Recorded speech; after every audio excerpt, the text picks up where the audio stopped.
12 drivers, 10 races, 1 champion. For centuries, man has feared things that go bump in the night. That is not about to change now. Some of the fastest names in the game face a very scary prospect. That of a 3-time defending champion, out in front with time running out. As the chase heads for the home track, expect some high-octane Southern hospitality. So dig in, buckle up, and make your move. Because before you know it, it'll be lights out on your shot at the title.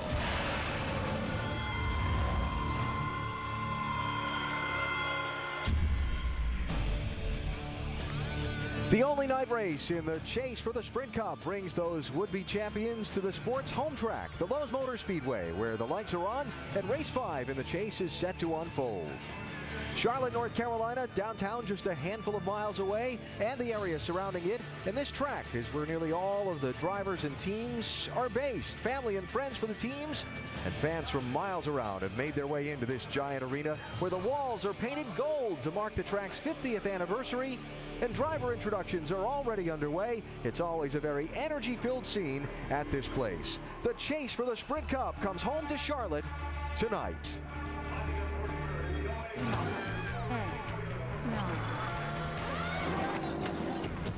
6, 5, 4, 3, 2, ignition.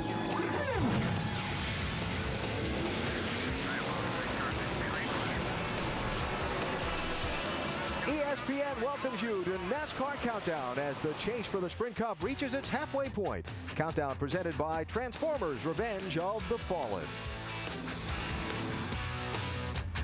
As driver introductions go on, you will notice a lot of jackets, maybe even a few pairs of gloves. It's a chilly night here in the Carolinas. I know a lot of places in the Northeast and Midwest saw some snow this weekend.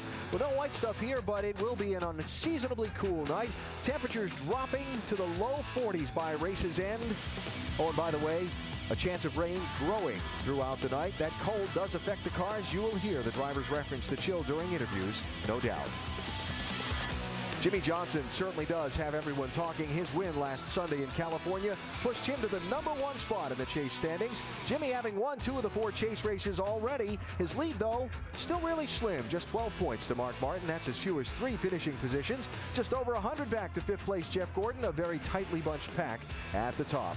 But as close as things are, Johnson taking the point lead seemed to fill a lot of people with a sense that his championship is going to be his eventually. And his qualifying lap on Thursday did nothing to dispel that. Johnson cranking out a lap of over 192 miles per hour to win the pole position for tonight's race at a track where he's already won 5 times before. Jimmy's with Shannon Spade. Good job. Well, this weekend has absolutely belonged to the 48 team. #1 in qualifying and practice. Jimmie, when you dominate a weekend like this before the green flag even drops, how much do you think it gets into the other drivers' heads? I don't know. The way I look at it, we've been the fastest for a lap. So we had the fastest lap in qualifying, and we put up the fastest one in practice sessions. But there's 500 that count tonight, and we've got to do a good job and make sure that we're there over the long haul. And I think we were off a little bit yesterday on the long run, but we've made some good changes, and I'm expecting the car to work really well tonight. Hope it does. This is a great racetrack for us, important time of the year, and nothing better than taking that Lowe's symbol into Victory Lane Lowe's Motor Speedway. Absolutely. Now, you notice the jackets. It's very cold down here. Take me inside the car. Low 40s tonight. What's it going to be like for you guys? It's one of the days where our seats are actually helpful. Usually it's so hot in the cars, it's tough, and dehydration comes into play. But I can't wait to get in that car and build some engine temp and get the temperature up inside the car. But I think we're going to see a faster pace. Hopefully it doesn't make for single groove racing. What I saw yesterday, I think you'll see a lot of racing from the white line up to the wall, just from guys trying to find a better spot to get the cars rotated. So I think we'll put on a good race. Speeds will be up, but it's going to be a good race. And this is also the last race that Lowe's will be sponsoring this track. What a great farewell party it'll be for Jimmie Johnson to go to Victory Lane. Alan? Okay, Shannon, that 48 car lined up in the #1 spot out on the grid along the main grandstand. With all the family and friends that come out to the hometown race, pit road's always pretty packed here. So there's a lot of people milling around our ESPN pit studio. Maybe we shouldn't tell them it's heated in here.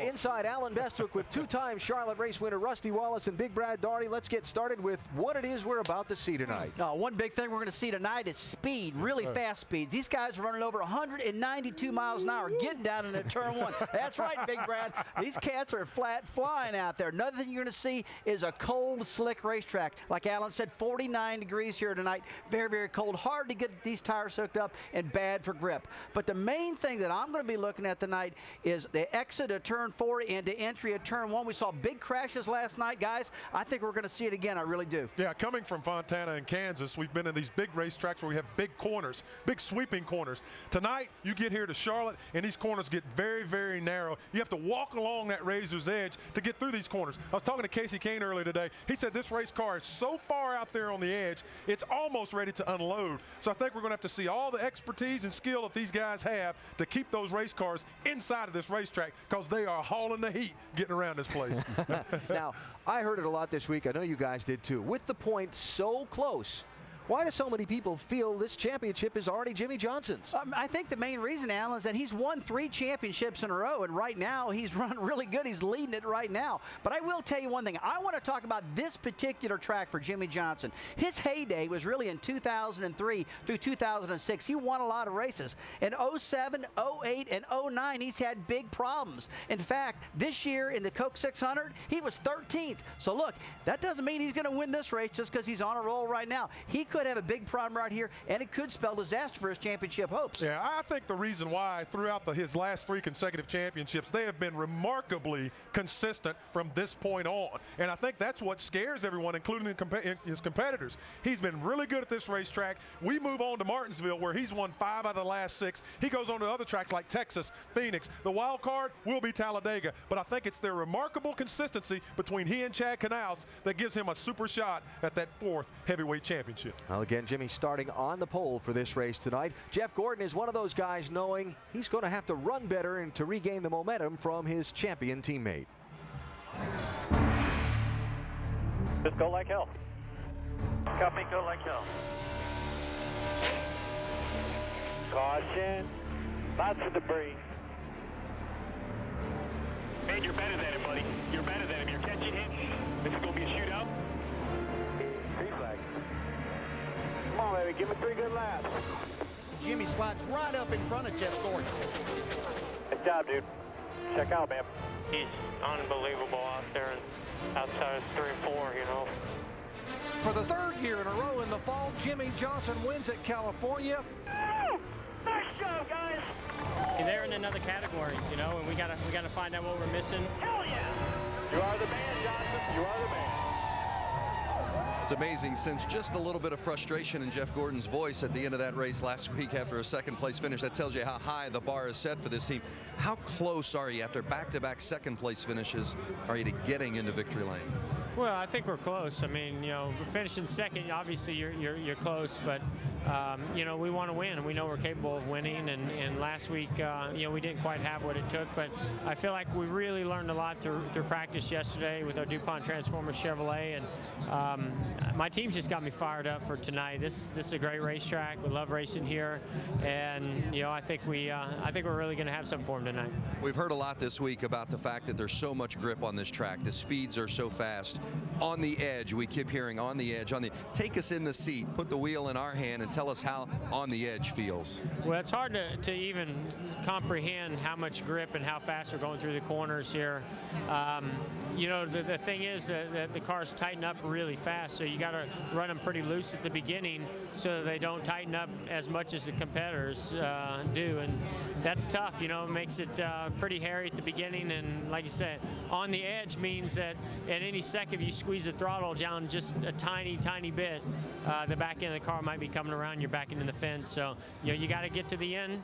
You got to finish the race if you're going to win it, and so you know, you're going to have to be smart. 500 miles is a long way around here, but you're going to have to be fast as well. It's going to be exciting. Jeff Gordon, he'll roll off 9th tonight. He's a 5-time winner here at Lowe's Motor Speedway, Alan. Okay, Vince, thanks. Jeff Gordon, you heard his comments at the end of the race from California last week. You heard him just now. Does Jimmie Johnson have Jeff Gordon, Mark Martin, some of these other guys psyched out? Yes, he does. I mean, Jeff Gordon in particular, he gets to see it up close and works with this guy every day. He has the field psyched out, I do believe, especially because of his track record. And we get to this racetrack where he's been so dominant, just like Rusty pointed out, these guys are thinking he could be on his way to that next championship once he gets a run going. I got to tell you one thing. I disagree a little bit when it comes to two guys. I'm talking about Mark Martin and Juan Pablo Montoya. Martin is a seasoned veteran. This guy is hard to shake. I think he's really focused. I think he can win this championship. No doubt about that. Another guy, Juan Pablo Montoya. Montoya, this guy is very, very confident. He's wide open. He can smell a championship. I don't think you can psych him out either. But you know what, Alan? The rest of the guys, Jimmie Johnson's got him psyched out.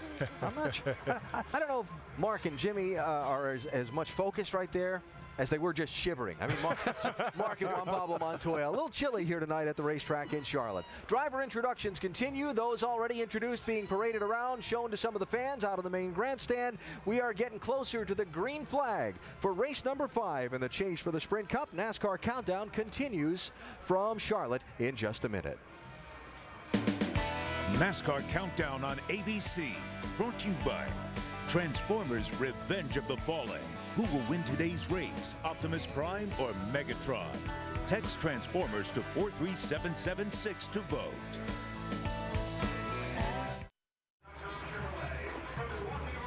Aerial coverage provided by Goodyear. New Fuel Max tires help you get there on less gas. Calculate your savings at GoodyearTires.com. The double file restarts have been, a lot more action on the restarts. There have been tracks that they're really good at. Montoya made it 3 wide on the inside. He's getting 2 for 1 down the backstretch. Wow. There are tracks that they've been really bad at. Whoa, sideways. Reagan, there's Kurt Busch sliding across the racetrack. Contact. Juan Pablo on the inside lane. Denny crossed over. Missed to the infield stretch. You have so much to lose or gain on these restarts, you're going to see a lot of aggression. Hamlin pushes him high and comes through as Johnson loses a bunch of spots. You've got, 4 or 5 guys that are definitely contenders to win the championship. These double file restarts are definitely going to make it interesting. Well, certainly the double file restarts have added a lot of excitement to these races for fans, but a little too much aggression in California from Denny Hamlin cost him a lot of ground in the championship. Hamlin on the right there starts 17th here in Charlotte. NASCAR always preaches to the drivers give and take, but lately it seems to me on these double file restarts we're seeing a whole lot more take than give. Why is that? You're exactly right. That's what's happened, but mostly, Alan, it's happening late in the race, about 30 laps to go. What happens, these guys reel off the first half of the race, and when they get late in the event, they say, hey, wait a minute, man, I got to pick up some more positions, and it's go time. You can feel their adrenaline pumping up. They get wide open. They take chances they shouldn't take, and things like that happen right there. Aggressive crashes, and it's just going to happen because they just all want more. Yeah, you're right. And the thing is, we're seeing it up front. And the reason why it's up front is because the competition is so close. Guys are so close. If you don't take that chance and gain that track position by sticking your nose in a place sometimes it's a little tight, you may not gain it throughout the rest of the run and have a chance to win. It's give or take. It's just a difficult decision to make. A lot of drivers talking about the double file restarts at this particular track. We'll see how they play into the story of tonight's 500-miler. Let's zip around and get some other stories to follow tonight. To pit road we go, and Vince Welch. Well, Alan, the wild card in this race tonight may be Kyle Busch. He's won here 4 times and says this is his favorite track of all. Now, he's never won here in a cup race, but he's had some very good runs. And remember, he led 173 laps here in May. And as far as confidence, well, Kyle has plenty of it, as his impressive victory last night in the nationwide race assured that he will come into this race tonight ready to go for the win. Jamie? This marks the 7th and final race in a cup car for Hendrick Motorsports for Brad Keselowski. Now, he's aware that he has 3 teammates gunning for a championship, but he told me that will not change the way he races tonight. He has the same goal as everybody else. That is to win. He starts 8th. Shannon? The past few weeks, Dale Earnhardt Jr. fans have caught a glimpse of what the future might hold for the 88 team. They've run well and even led laps. However, bad luck continues to plague this team, and Dale Jr. has started to express his frustrations. He said the next 6 races will determine how their year is going to start next year. Either 1, they will be ready to go racing, or number 2, they're going to be in big trouble. Either way, Dale Earnhardt Jr. says he doesn't have much confidence in this team right now. Dave? Shannon, one thing Junior does know for sure is that growing up in nearby Kannapolis, North Carolina, you can't always count on the weather. It is cold down here, and this is the greatest variety of extra hats and socks and sweatshirts as you're going to see on the crew at any race. Now, that's to keep the guys who work down here warm enough so they can get their job done. But what about these race cars in the cold weather? Tim Brewer can tell us all about that in the Craftsman Tech Garage. Tim? Thanks, Dave. Hey, there's a lot of generators down on pit road also, Dave. What they're going to do, they're going to use that electricity. They're going to plug it in this box. The rheostat will control the temperature in the oil tank and the rear end, as well as the transmission, because the most damage you can do to an engine is when you crank it up when it's got cold engine oil. Another thing we're going to do is use tape on the nose of the car. Late in the race, as it gets cooler, you're going to utilize that tape for more downforce and less drag on the front of the car, make the cars go faster throughout the night. Alan? All right, Mr. Brewer, thank you very much. A look at some of the cars on the grid in their race-ready mode, and looking to keep that engine oil warm as they run 500 miles here. Now, just a short way from this speedway in downtown Charlotte, the NASCAR Hall of Fame is under construction, and on Wednesday, the first 5 members of the Hall were elected. Big Bill France, the founder of NASCAR, and the vision behind the organizing of the sport. His son, Bill France Jr., who built the sport into the national force it is now. Junior Johnson, great driver, 6-time champion team owner, who also introduced the sponsor that fueled the sport's growth. Richard Petty, the king, 200 wins, 7 championships, the face of the sport for generations. And Dale Earnhardt, also a 7-time champion, also the face of the sport for generations. Those 5 inducted in ceremonies on May 23rd.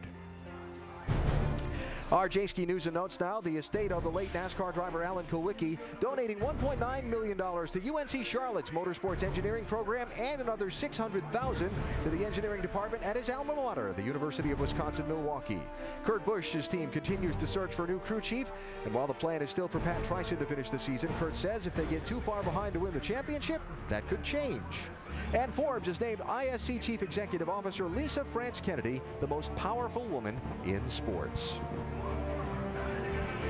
It is race 5 in the chase for that. The Sprint Cup about to get underway in the hometown of the sport, Charlotte, North Carolina. Driver introductions wrapping up. The pre-race stage beginning to be disassembled. We are getting closer to the firing of engines and the green flag for tonight's event. NASCAR Countdown on ABC, brought to you by Transformers Revenge of the Fallen. Who will win today's race, Optimus Prime or Megatron? Text Transformers to 43776 to vote.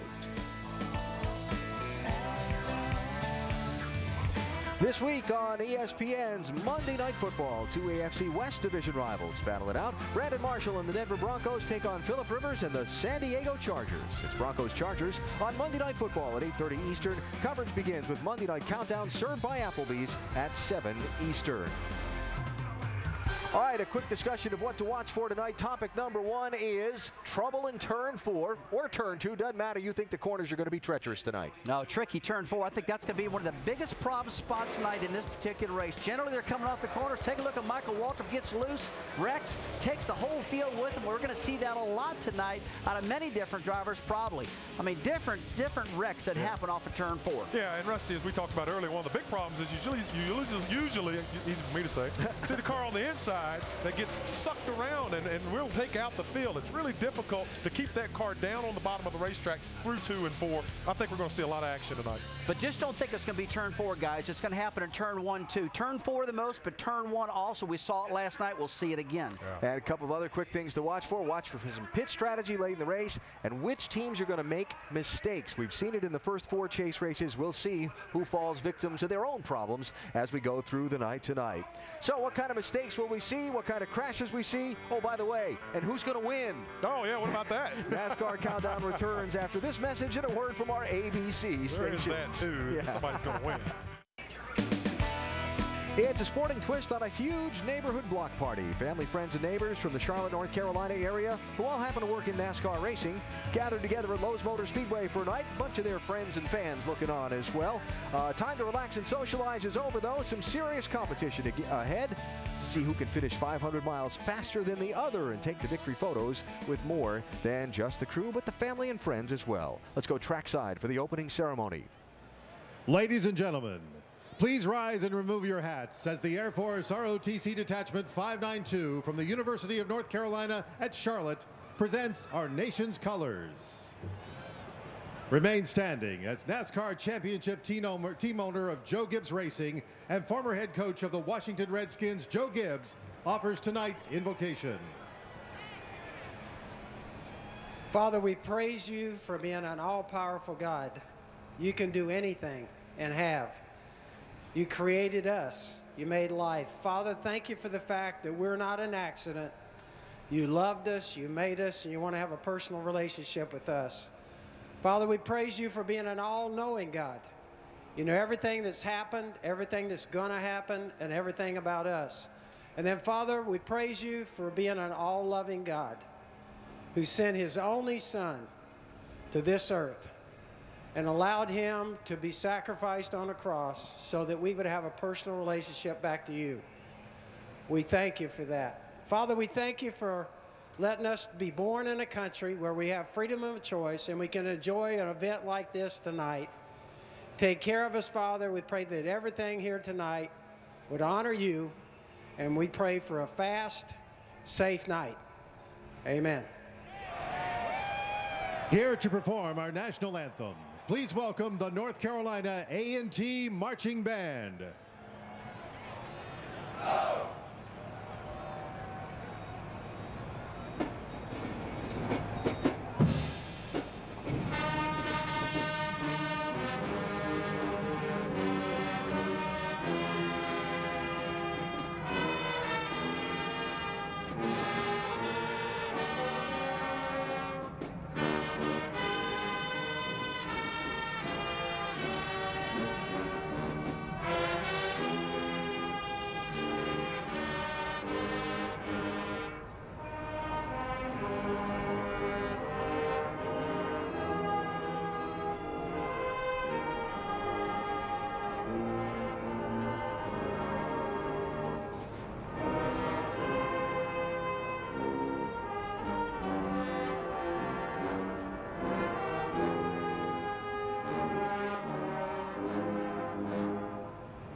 Obviously, during the national anthem, and there in that picture, you see there are some raindrops falling here.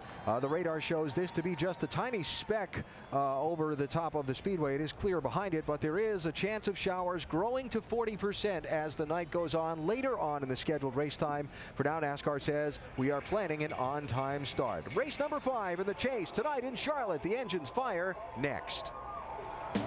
ESPN's coverage of the NASCAR Sprint Cup Series on ABC. Brought to you by Bank of America. If you're a NASCAR fan, get NASCAR banking only from Bank of America. Aflac, we've got you under our wing. Transformers Revenge of the Fallen. Who will win today's race, Optimus Prime or Megatron? Text Transformers to 43776 to vote. And Toyota, moving forward. Previously in the chase. Blows by one, Pablo, and contact. What the heck was that all about? He just turned left. Oh, no. Oh, there's Casey Kahne across, and he takes Biffle with him. You do it. You can feed him 2 laps. Get all you can get. Okay, so just go like hell. Got me go like hell. Jimmy Johnson wins the Pepsi 500. Woo! Nice show, guys. Hell yeah. Thinking about a big shiny trophy? No, I haven't thought that far ahead yet. 12 drivers, 10 races, 1 champion. For centuries, man has feared things that go bump in the night. That is not about to change now. Some of the fastest names in the game face a very scary prospect. That of a 3-time defending champion, out in front with time running out. As the chase heads for the home track, expect some high-octane Southern hospitality. So dig in, buckle up, and make your move. Because before you know it, it'll be lights out on your shot at the title.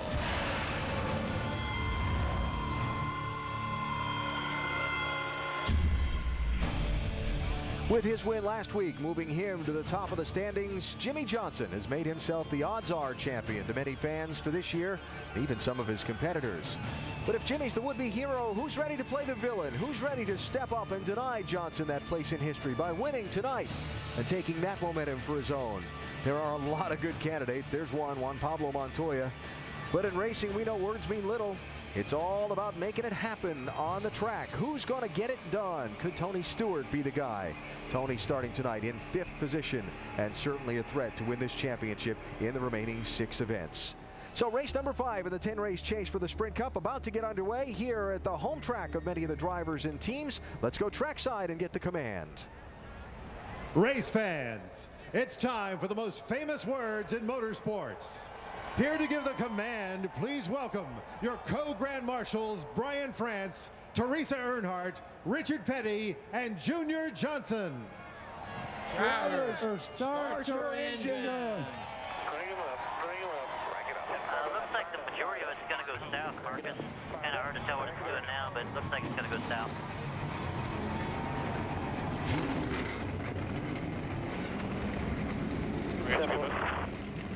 Therefore, how about you, Shane? Yeah, I got you loud and clear. Well, good day, boys. We're smart enough to get in and see what happens. So as the cars warm on this very chilly Saturday night, we talked about the neighbor factor tonight, how this NASCAR industry is all pretty much centered around Charlotte. Let's head upstairs to 3 men who grew up in North Carolina's neighbors and now stand side by side ready to call the race. Dale Jarrett, Andy Petrie, and Dr. Jerry Punch. Gentlemen. Thank you very much, Alan. Hello, everyone. Glad to have you with us here on a chilly night in the Carolinas. You know, on Thursday night, folks, when Jimmy Johnson sailed his Chevy into turn 1 at 200 miles per hour and averaged 192 miles an hour in qualifying, this place officially became the fastest track in all of NASCAR this year. Yeah, even faster than Daytona or Talladega. And guys, 12 cars qualified at over 190 miles per hour. How does all that speed translate into what we're going to see here tonight? Well, like you said, this is faster than any place we've been this year, faster than those 2 super speedways, Daytona and Talladega, and it is a lot smaller. It's a lot narrower. It's 1 mile shorter than both of those racetracks. So these drivers, when they talk about being on the edge, and we've heard a lot of them talk about it this week, I mean, they are literally on the edge, and we've seen it all week long that these high speeds have created a lot of great action. Yeah, the drivers that I've talked to a man, has said that now this racetrack with this car, this tire, and these temperatures have surpassed the Atlanta Motor Speedway as the place that you feel speed the most. And it's not nearly as wide as that racetrack and some others they have to race on. They expect great racing here tonight. We expect that. And everyone that I talked to also said, watch these restarts. They're going to be exciting. After last week's win at California, Jimmie Johnson assumed the points lead for the first time this year, and some believe he's well on his way to a 4th consecutive NASCAR championship. But there are some in the garage area who believe that the sentimental favorite Mark Martin and some others are going to keep that from happening. What do you think? Well, Mark and Jimmy are both favorites for this championship, but one dangerous guy in here is Juan Pablo Montoya. I'm telling you, this guy is fast every week. He's got an average finish so far in the chase of 3.5, so he's fast enough to win these races. And if I'm Jimmy and Mark, I'm going to give this guy a little extra room because I'm telling you, man, he could be dangerous. Yeah, but I'm going to talk to you about a guy that maybe thinks that he might deserve a little more respect here. He's a 4-time champion. He's won 5 times at this racetrack. He's finished 2nd the last 2 weeks. Jeff Gordon thinks that he's got his team going in the right direction. All he needs is a little slip up by those other guys, and he's going to be right in the middle of this championship battle. You know, if our in-race reporter wins this race tonight, he will become the first Tasmanian ever to win at Lowe's Motor Speedway. That's a way to introduce our in-race reporter. Driving that 47 car, the Bush Beans Toyota, starting back in 13th position. Let's visit with Marcus Ambrose. Hey, Marcus, Dale Jarrett with ESPN. You have a copy? Marcus, Dale Jarrett with ESPN. You have a copy? Yes, Dale, got you. Hey, Marcus, thanks for doing this tonight, and we're going to get right to our mailbag. And Matt from Canberra, Australia, was watching qualifying the other night, and his question comes from that. You said after qualifying that the track took your breath away. What is the track like with the car and race setup and door-to-door with other drivers? No, the track's just so fast here. It's got a lot of grip. Goodyear put a great tyre, and we've got really cool conditions. There's a lot of horsepower, a lot of track grip, and anything under 29 seconds around a 1.5 speedway, you know you're alive, I can tell you that. Hey, Marcus, you've had a very impressive first season. We've seen improvement on a week-to-week basis with your race team and your driving abilities. What do you think, in your opinion, that you and your team need to do? Where do you need to make improvements to get that next step taken to where you're in the top 10 on a weekly basis? Yeah, thanks. We've had a great season. We don't want it to finish. We're getting better and better each week. I think the biggest focus point for us is just not to change anything. Just keep doing the same thing. As I get more experience, as I gel better with my team, we're just going to keep doing better and better. I can taste those top 10s, but we just can't panic and can't get too aggressive. It's just going to let it come to us naturally. Marcus, we watched you in the final practice yesterday. Your car looked extremely fast. Was it pretty much where you wanted it, or do you make any changes from that time? It's fast, no doubt about it, but I'm struggling a little bit on the longer run getting tight. It just seems to be as the heat builds up on the right front tyre, it just can't take it. Good cars can survive 20, 25 laps. For us, we were probably about 12 to 15 laps where we started to get too tight. So we've made some adjustments overnight. Hopefully they're the right ones, and we'll get going here early and have good pace. All right, Marcos, thanks for talking with us tonight. Have a great night. Now Andy's going to talk to your crew chief, Frankie Kerr. Hey, Frankie, Andy Petrie in the booth. You got us? Yeah, I got you, bud. Hey, Frankie, we're experiencing a lot cooler weather here in Charlotte than we ever have by running this race a week or two later than normal. What kind of challenges does it make for the car with these cold temperatures? Well, that's it's going to put a lot of strain on the motors, being the cool air, and they're going to make a lot of horsepower, and the cars are going to be going so fast, being the track speeds up with the good conditions. We're going to have a lot more downforce than expected, so we got to worry about hitting the ground.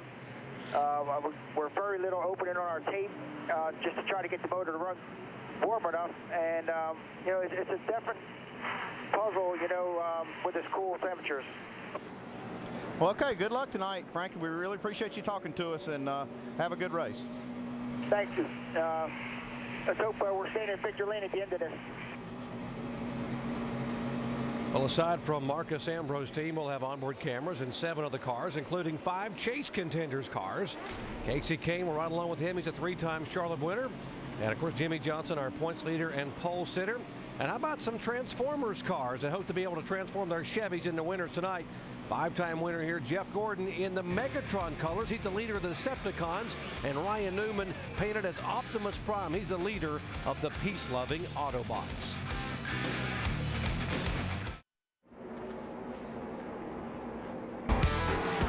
We are just moments away from the start of the NASCAR Sprint Cup Series action here at Lowe's Motor Speedway. It is the NASCAR Banking 500 only from Bank of America.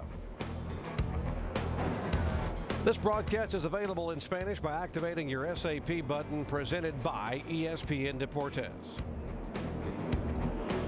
Take a look at our starting grid. Points leader Jimmie Johnson picks up his 3rd pole of the year, turning the fastest lap, as you've heard, ever in this current new NASCAR car, over 192 miles an hour. 5 of the top 6 starters are chase contenders. We got an all Hendrick front row, and they may be the co-favorites, but how about the guy inside row 2? He's looking pretty racy as well. For more, here's Shannon Spade. Well, Doc, many call this track the house that Jimmy built, but the driver who has taken up residence most recently is Kahne.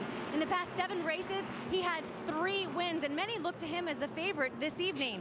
While his championship hopes continue to fade, his chance of going to victory lane tonight are about as bright as the lights above the track. Dave? Shannon, at 219 points behind the championship leader with only 6 races to go, Denny Hamlin isn't make or break on this race. He's make and break. They have to make like they did 2 weeks ago at the Kansas Speedway, 1.5 miles like this track where they finished 5th. But they also need a break, and they need that to happen at the front, at the guys in front of them right now. They need both of them. Their average finish in the chase so far has been 16th, and they need to get that much better, Jamie. Well, Dave, up and down pit road tonight, teams are doing different things to adjust to the cold temperatures and pitting under the lights. Some teams, for instance, they're painting the center cap and the studs pink instead of the normal yellow to help them see better. Now we're here in the 18 pit. Both tire changers you see, they're running the lights to help them see better on pit stops. Now on the left, Nick Odell, he told me the cold air here adjusts their gun, so he's keeping his gun throughout the night underneath this heat. It's the generator, so it'll keep firing smoothly throughout the night. Vince? Well, Jamie, when you get cold, you get distracted. And those that will be most vulnerable to the conditions tonight are those that are furthest away from pit lane. Those are the spotters, those who have the extra set of eyes for these race car drivers here tonight. Now, of course, they're up top above the racetrack. They are facing the cold and the wind. Key tonight during green flag pit stops, there's an incredible closing rate between the cars who've been in for fresh tires and those who are slowing down to come to pit road. Doc, the spotters will need to be sharp to make sure their driver doesn't get in a bad spot on the track before they even get onto pit road.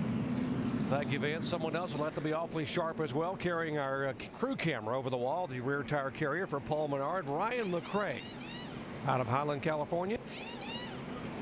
Ryan will be showing us all the action on pit road. It's going to be hot and heavy, although it's a cool night here in the Carolinas. They're going to have to get it done down there for the number 98 car.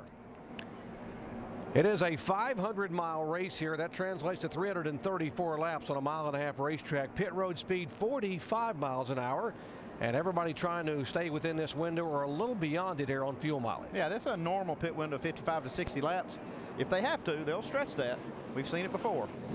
I can assure you, from these drivers' standpoint, that's a long 334 laps here tonight. With these speeds up like they are, it really puts a lot of stress on your body and your mind to get through this night. So even though it's cool temperature-wise, they've got a lot of work ahead of them.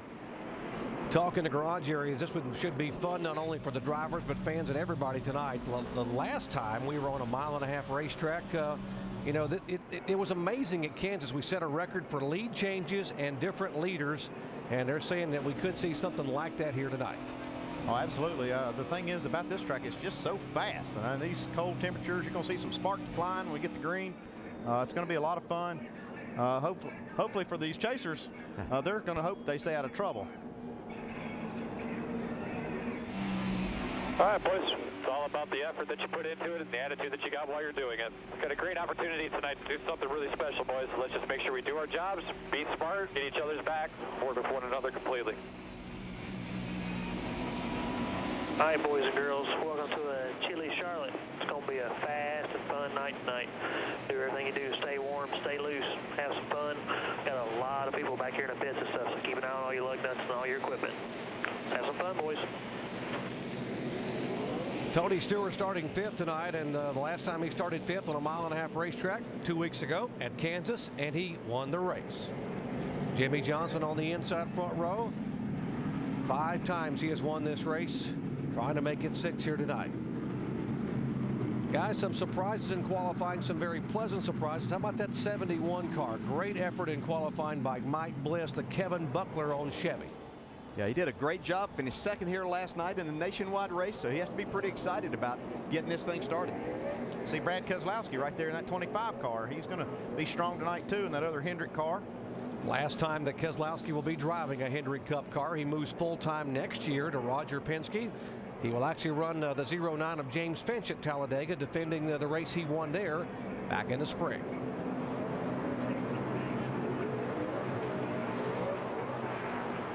If you're a Jimmy Johnson or Mark Martin fans, folks, you've had a good weekend because these guys have been very good in qualifying and in practice. They were consistently strong in happy hour.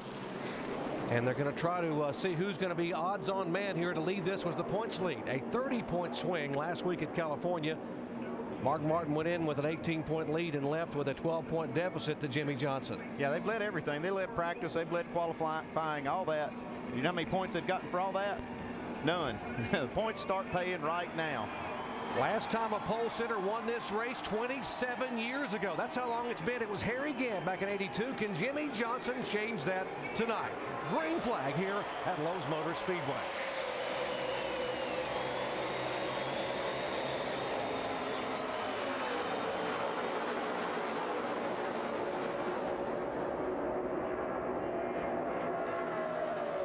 Mark Martin not wanting to give in at all. Here comes sailing on the high side by Jimmy Johnson to try to lead the first time by. Yeah, that could get him those 5 bonus points he's looking for. Casey Kahne taking a look to the inside. Mark's going to lead this first lap. And 5 very valuable bonus points. It'll be Martin, Johnson, Casey Kahne, who was taking a look back there, and Ryan Newman.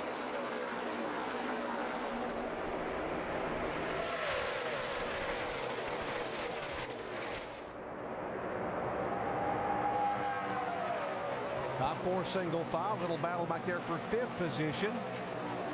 See the 33 car. Clint Boyer trying to make a move, and there's a 17 looking underneath the 25 of Keselowski.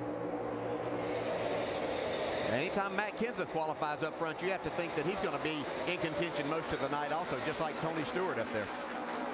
Well, Jimmy Johnson going way up across the racetrack and already running up in the outside groove. Here's the 9 car now trying to look underneath. Oh, Sam Hornish is in trouble. And Sam trying to hang on. Hit the fence, now he's spinning. He's already hit it with the right rear there. Damage on the wing on the back of the car. Not a lot of heavy damage I don't see. What'd you feel there, Sam? It's amazing that no one hit him back there in all that traffic. That first lap, Mark Martin ran over 184 miles an hour. Tire's really not even up to speed or up to temperature I'm not yet. sure we were free, but it just bottomed out and spun around. See what happened left side of your screen. Watch Hornish on the outside of Truex. Yeah, you see the sparks flying. Said it bottomed out. See, that looked like it was coming from the left front. Yeah, it looked right like it was on that left front corner.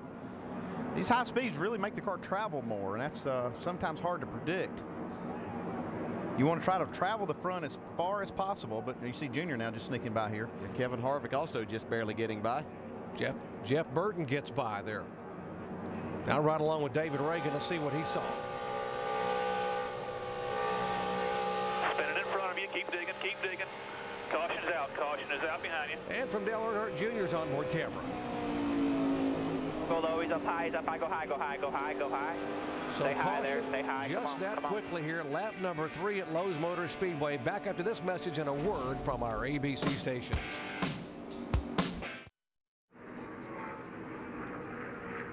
Want a chance to win $10,000? Put your NASCAR knowledge to the test with the ESPN Pick 12 Challenge. Now go to ESPN.com/Pick12 and guess the order the 12 chase drivers will finish next week in Martinsville. We'll announce who picked this week's order in the first 30 laps of the Martinsville race, so make sure you watch. This week's winner who picked the correct order from California is William G. out of Lockport, New York. Jamie. Well, Doc, David Rudiman in the 00 feeling extremely under the weather tonight. He's in the car now, not talking a whole lot, but just in case, they have Dave Blaney on standby. Now, he got in the car. There he is right there. Got in the car earlier today. Fits pretty well in this seat. They just need to add a little bit of foam. They've loosened the rear view mirror so he could adjust it. So we're going to keep an eye on this and see if they have to make a driver swap, as we saw happen last week with Kyle Busch, guys. Yeah, we had 6 cars to duck in there and top off. Paul Menard, Max Pappas, Joe Nemechek, Bill Elliott, John Andretti, and, of course, Sam Hornish. First double foul restart in Cup history here at this racetrack, and Mark Martin chose the outside. Some of you guys thought he might have gone to the inside. We'll see if it works for him. Right now, Jimmie Johnson will have the advantage going into turn 1. Ooh, Jimmy was on at that time. Yeah, he he was. clears Mark Martin down in turn 2. Might make Mark think twice about that inside-outside pick. Here's Kasey Kahne going underneath Mark Martin for second spot.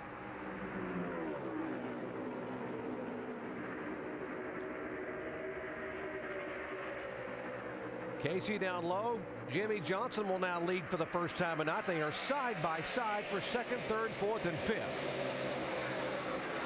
And that pink number 18, Kyle Busch, able to pick up a couple of spots on the high side on the restart. Now he goes to the bottom. Kasey Kahne still trying to hang on the bottom of the racetrack and take that second spot away. Keselowski behind him. Here comes the 18 car you were talking about, DJ, Kyle Busch. Yeah, he's up there. He's just got nowhere to go right now, except he's going to try to make it 3 wide off of here. Mark Martin gets clear of Kasey Kahne now. They get sorted out there. Jimmie Johnson got a pretty good lead while they were racing.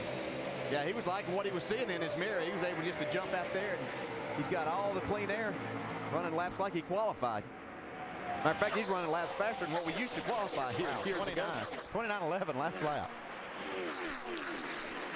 29 cars qualified for this weekend, faster than the pole was back in May. That's how fast it is here. Cool racetrack. Here's a couple of chasers back there, the 11 car and the 24. They are running 15th and 16th. And Sam Hornish spins it off the racetrack. You're good. Get it fired back up. Might have to reverse. Leaders off at 2 now. And we are under green, and Still now green. the caution will come out. Reverse. Yeah, Get caught up. Leaders in 3. NASCAR held on there for just a second to see if Sam could get this car righted because he was well off the racetrack. When he started backing up, they had to throw the yellow. Montoya's moved up about 5 spots since that last restart. He restarted 16th. He's up to 11th. And Jimmie Johnson now leading. This is, by the way, this is the 16th consecutive race at this racetrack that Jimmie Johnson has led here at Lowe's Motor Speedway. You see what happened to Sam Hornish. Back of your screen, right side, there he is sliding sideways. Yeah, he's just, you know, he's running around there crippled after he hit that wall with that right rear. If he was loose before, he was extremely loose with that damage. Going to be a long night for Sam trying to hang on to that Dodge. You're watching ESPN on ABC.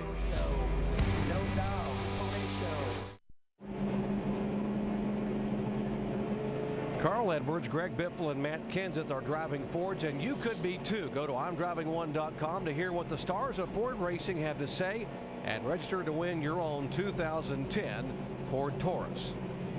That's David Reagan's Ford we're riding along with right there.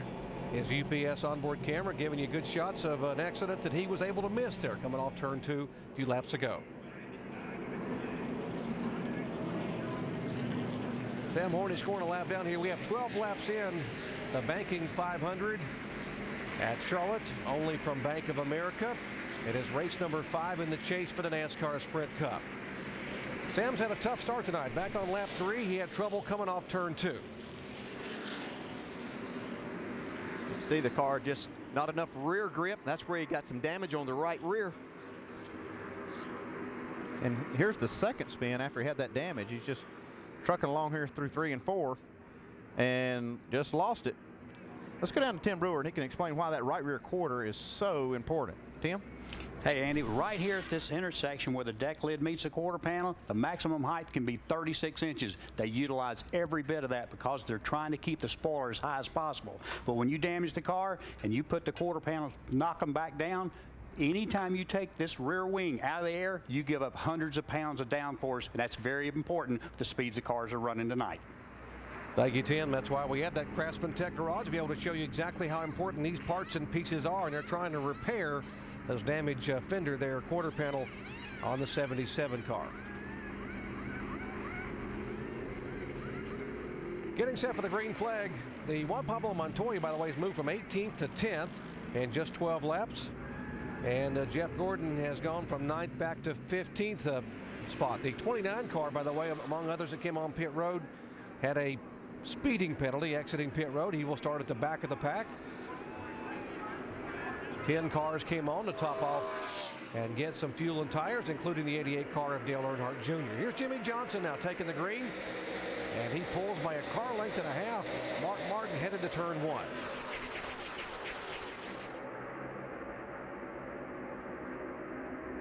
Ryan Newman up on the high side of the 9 car of Casey Kahne, battling for a 3rd spot, and Newman will come sailing by.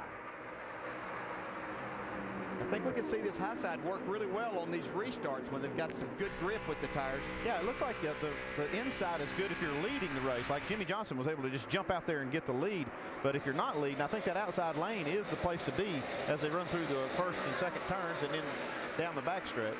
Couple of future stars of NASCAR, the 25 and 20 there. Keselowski, the 25, and the 20 of Joey Logano running side by side for position at 6 and 7. Yeah, they're going to have some company here in a minute. Juan Montoya catching these cars. We were talking about how Juan Pablo Montoya was going to be aggressive, and why not? He stayed 3rd in the points and has had good finishes, but he's lost some ground to the points leader, so why not go after it? Yeah, it's hard to believe you could have a 3.5 average finish in 4 races and lose ground. Vince? You know, it's amazing, and Andy, you mentioned this as how Juan Pablo Montoya picked up 5 spots after that previous restart, and that was one of the things that crew chief Brian Patty was concerned about heading into this race. He said our car has been slow to go. It doesn't seem like it wants to get going right out of the gate. If we can have some fast restarts and not lose positions early on, I think we're going to be tough to beat because we're really good on the long run. So Juan Pablo picking up spots early in the stint, that might be a good sign for the 42 guys. That's where that aggressiveness will pay off, is on those restarts. You can pounce on these guys right off the get-go and steal a spot or 2. Yeah, if you have the car that will allow you to do that, and that's what they've apparently been working on, is not to give up anything on those restarts. We're seeing him run a lot of the bottom of the racetrack here early on. Where we saw him in practice yesterday, he was more up in the middle of the racetrack. Left side of your screen, our in-race reporter Marcus Ambrose beginning to move up a little bit. You see behind him the 24 and 2, Jeff Gordon and Kurt Busch, a couple of chasers behind the ailing 00 of David Rudiman. You heard he's under the weather, hoping to be able to possibly make a driver change as Jeff Gordon goes by. If you're not feeling well, this will be a tough 500 miles to complete. David Rudiman, I know, wants to stay in that race car tonight, but he's got a good guy down in the pits waiting on him. Dave Blaney had an excellent night last night in the nationwide race. Casey Kahne now moving back on the bottom of the racetrack, and will try to take this 4th spot away from Ryan Newman.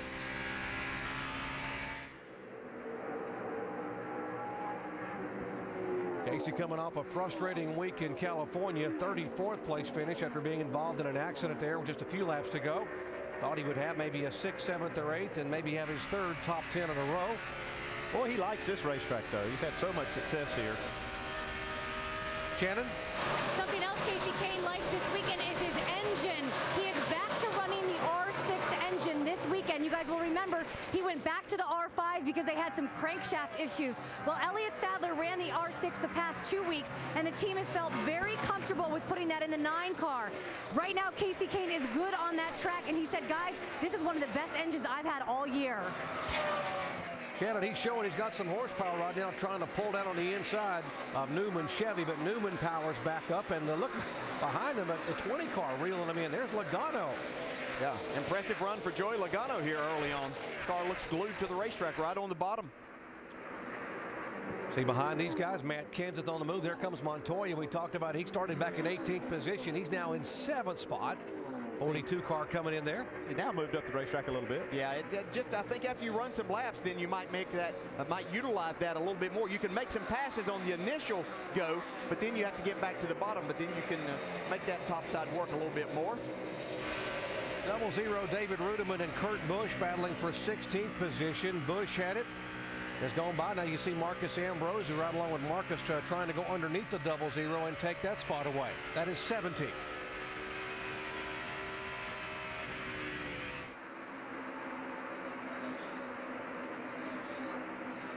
The only night race in the 10-race chase for the NASCAR Sprint Cup on a chilly night here at Lowe's Motor Speedway, and they are heating it up early on this racetrack. Yeah, talking to the drivers, these cars, because this place has so much grip, and a lot of the cars, look at Montoya getting a run off of turn 2. That's just incredible. Uses that high line and really makes that work for him. But these guys were talking about how difficult it was going to be to pass until you got 25 or 30 laps into a run when the handling starts going away on some of these other cars. They're still running extremely fast lap times, though, down in the 29-second bracket, the leaders are. And guys, Montoya is handling real well on the straightaways. Yeah, well, that's what that high line will do for you. You see, lose a little ground through the corner to Matt Kenseth, but now he carried this momentum, and it can really propel you down the straightaway. Now watch him rocket off this corner, just come down right by the 17 of Kenseth. See, Matt Kenseth running the bottom of the racetrack really nice, but this momentum from the top side usually pays off. Whoa, just about as long as the guy underneath you doesn't hit you, it's going to pay off pretty good, but Matt Kenseth did a great job avoiding contact there. Joey Logano now trying to make the pass for 5th position. See, Denny Hamlin now filling up into this shot. That's 5th, 6th, 7th, 8th, and 9th on your screen. Denny Hamlin's moved up 6 spots. And there's that pink number 18 car coming by. It is Johnson, Martin, and now Kyle Busch, who dominated the NASCAR Nationwide Series race here last night, leading 137 laps, moving on the leaders here. He is 3rd right now as we move in on lap 26.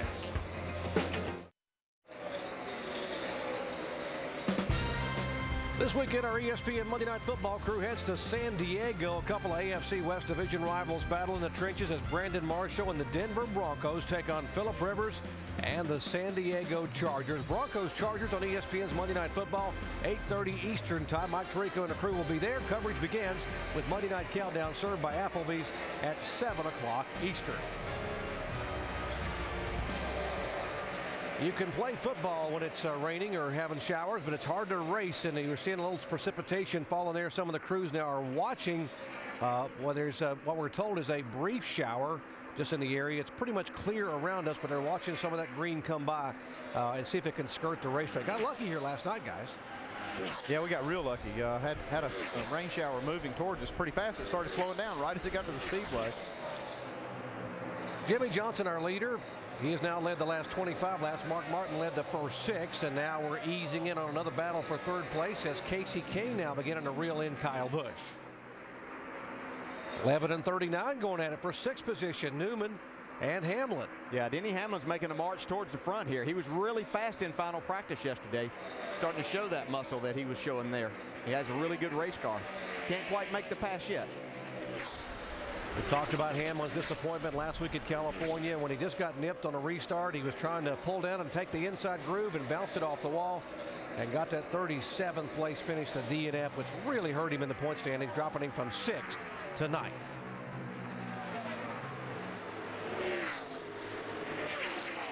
See, just behind them, Matt Kenseth still stuck to the inside there, trying to make that bottom groove work. Then he tried something a little different there. He followed the 39 into the corner and then tried to turn down on the exit of the corner to get a run. See if he can make that work. Yeah, he's going to make the pass now. See if Matt Kenseth will follow him through, and he will pull up on the back of the 39 car. And watching this battle from a few car lengths back is Montoya beginning to ease in on these guys.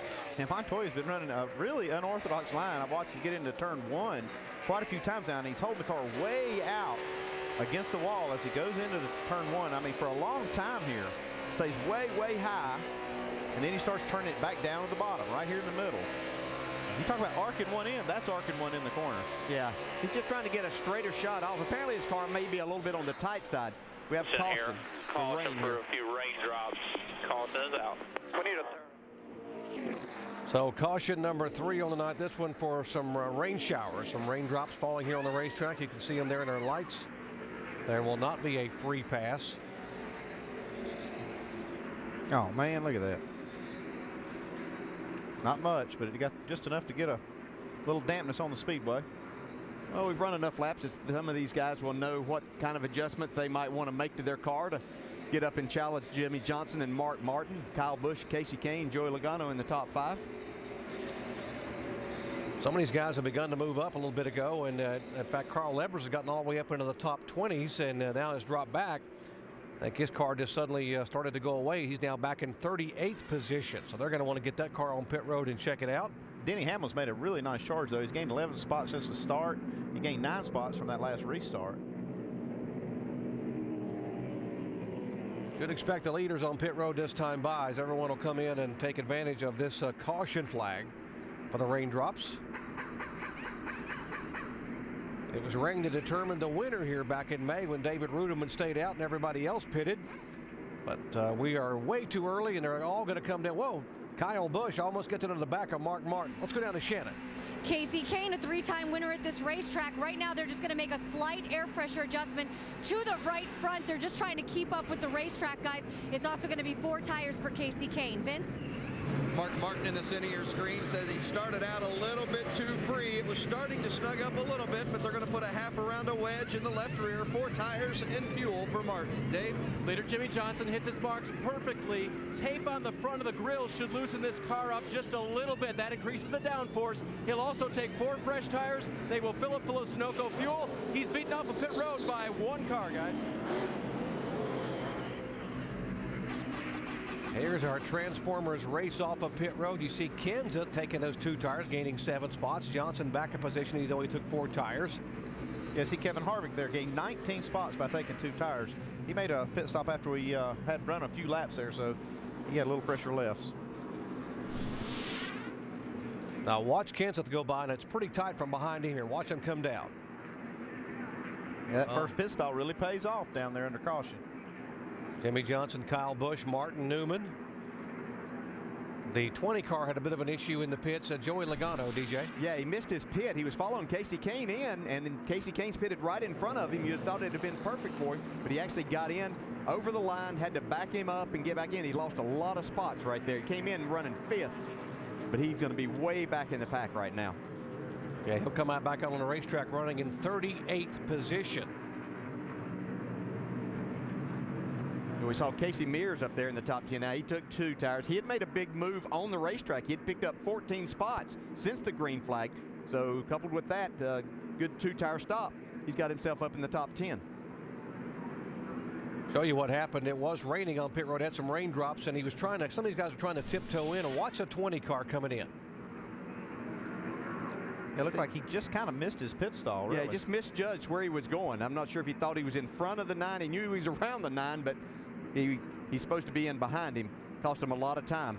Be tough for him to make that up. It's going to make it a lot more difficult night than what they had in their hands right there, running in the top 5 at the beginning of this race. Let's listen into the 20 car radio. For some reason, I kept thinking I had to go around the 9. I don't know why. I'm with you. I'm not sure either, but you know where it is now. It's shake it off there, pull your belt tight. You're going to have to race your ass off now. Good advice for a young driver. Shake it off like a fumble in the first quarters. Forget about it and go on. Well, nothing you can do about it now except race hard. You've got a long time to do it. You have just under 300 laps to make it all happen. Yeah, 297 laps, so you can make it up to these guys by driving that thing back toward the front.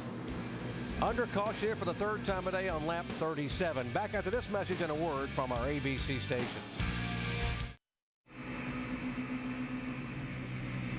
Here are the current standings for the AT&T Fastest Pit Crew of the Year. Points accumulated by the team who wins the race, fan votes, and an ESPN pick. Make your pick for the AT&T Fastest Pit Crew of the Year by texting the car number for the pit crew you think's the fastest and most valuable in each race to 2258. Standard messaging rates apply.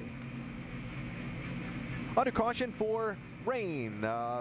Just little showers peppering the radar all around us, and we've caught a little edge of one right now. The track, NASCAR says, is still in decent shape, so keeping the cars out there under caution. We'll be going back racing here in just a minute. Michael Waltrip, the leader for the moment. He has not pitted under this yellow flag.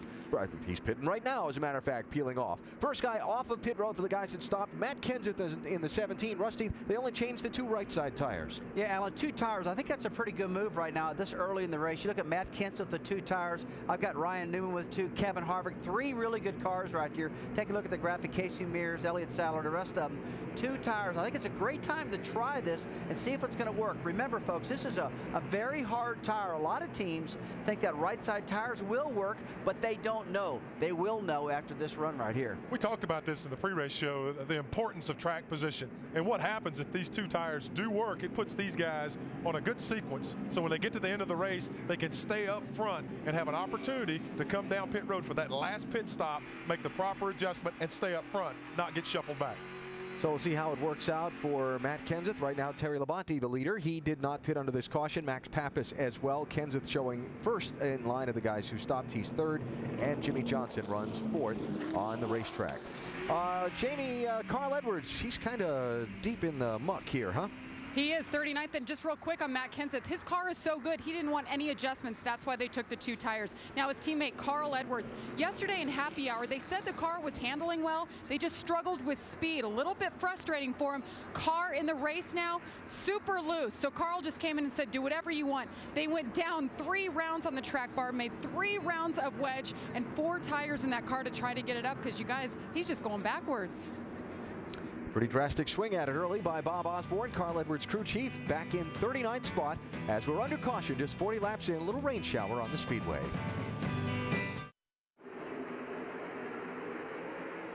Green flag waving here at Lowe's Motor Speedway. Jimmy Johnson on the inside with 4 fresh tires. Matt Kenseth was the leader as we came by. He became the 5th different leader tonight.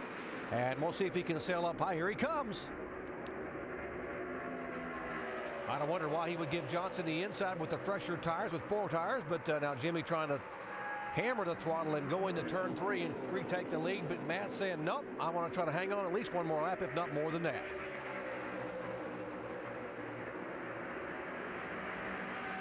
That time by it would be Jimmy Johnson back as the leader. Here comes Kenseth back, and right behind him, side by side, the 18 of Kyle Busch and the 5 of Mark Martin.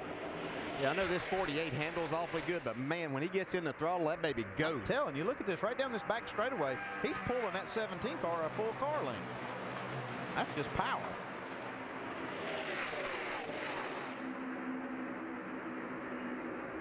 Well, a little bit loose for the 48 car. Now Kenseth trying to get back, and it'll still be Jimmy Johnson leading that lap. Gets loose and still powers by him on the inside. I'm telling you, that's strong right there. Because that outside car has the momentum on the straightaway. Denny Hamlin has taken the 4th spot away. See that 11 car now sneaking around the 18 and moving in on the 5. Oh, a little loose by Jimmy Johnson right there. Mark Martin's going to go to the inside of Jimmy now. Left side of your screen, that's 6th through about 10th there. Casey Mears a 0-7. You see Montoya there. Newman is there. Casey Kahne is there, as well as the 83 car of Vickers. You see, here comes Denny Hamlin to the outside of Mark Martin now, trying to take that 3rd spot away.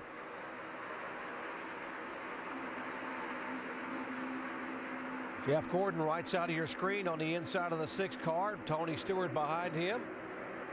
Remember, Jeff Gordon had dropped back, and so had Tony Stewart, so they're now back at 12th and 13th position.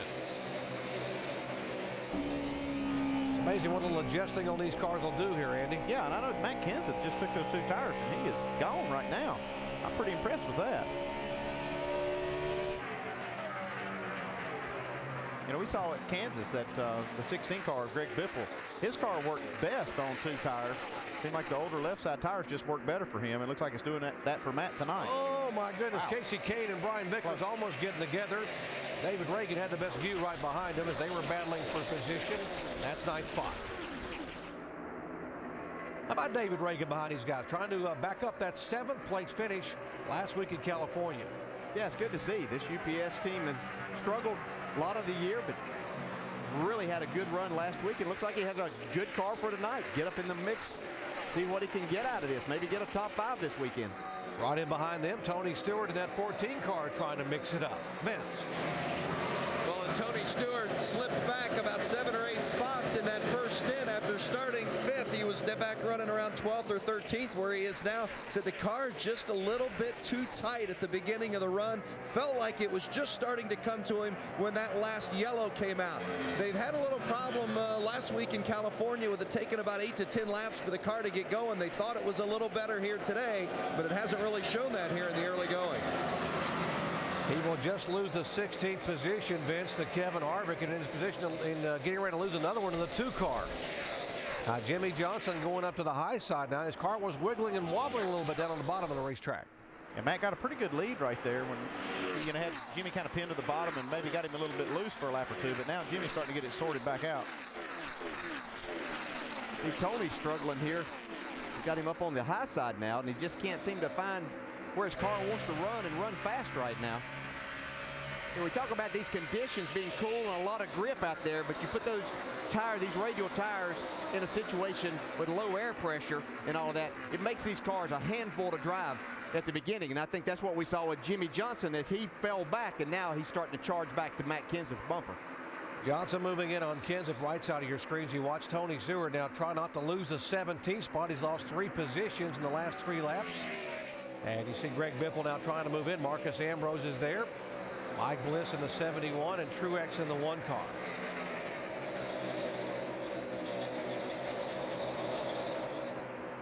Jimmie Johnson right side, and he will retake the lead as he goes sailing by the 17 of Kenseth. Yeah, Matt wasn't quite as anxious to try to hold him off there as he was earlier. New leader, 48. Good job, my man. Smart driving. Yeah, that sometimes Jimmy doesn't get enough credit for that either, of being smart. You know, his car was too loose to be doing that. Now we got a battle with the Transformer cars here. Yeah, it is Megatron versus Optimus Prime. Megatron is Jeff Gordon. Optimus Prime, he's the leader of the peace-loving Autobots, by the way. Optimus Prime, and that's Ryan Newman. Usually the good guy wins out, but right now Jeff Gordon, who's the bad guy here. Yeah, but it's not over. By paint scheme, he's the bad guy. Yeah, by paint scheme. He's a good guy. Yeah.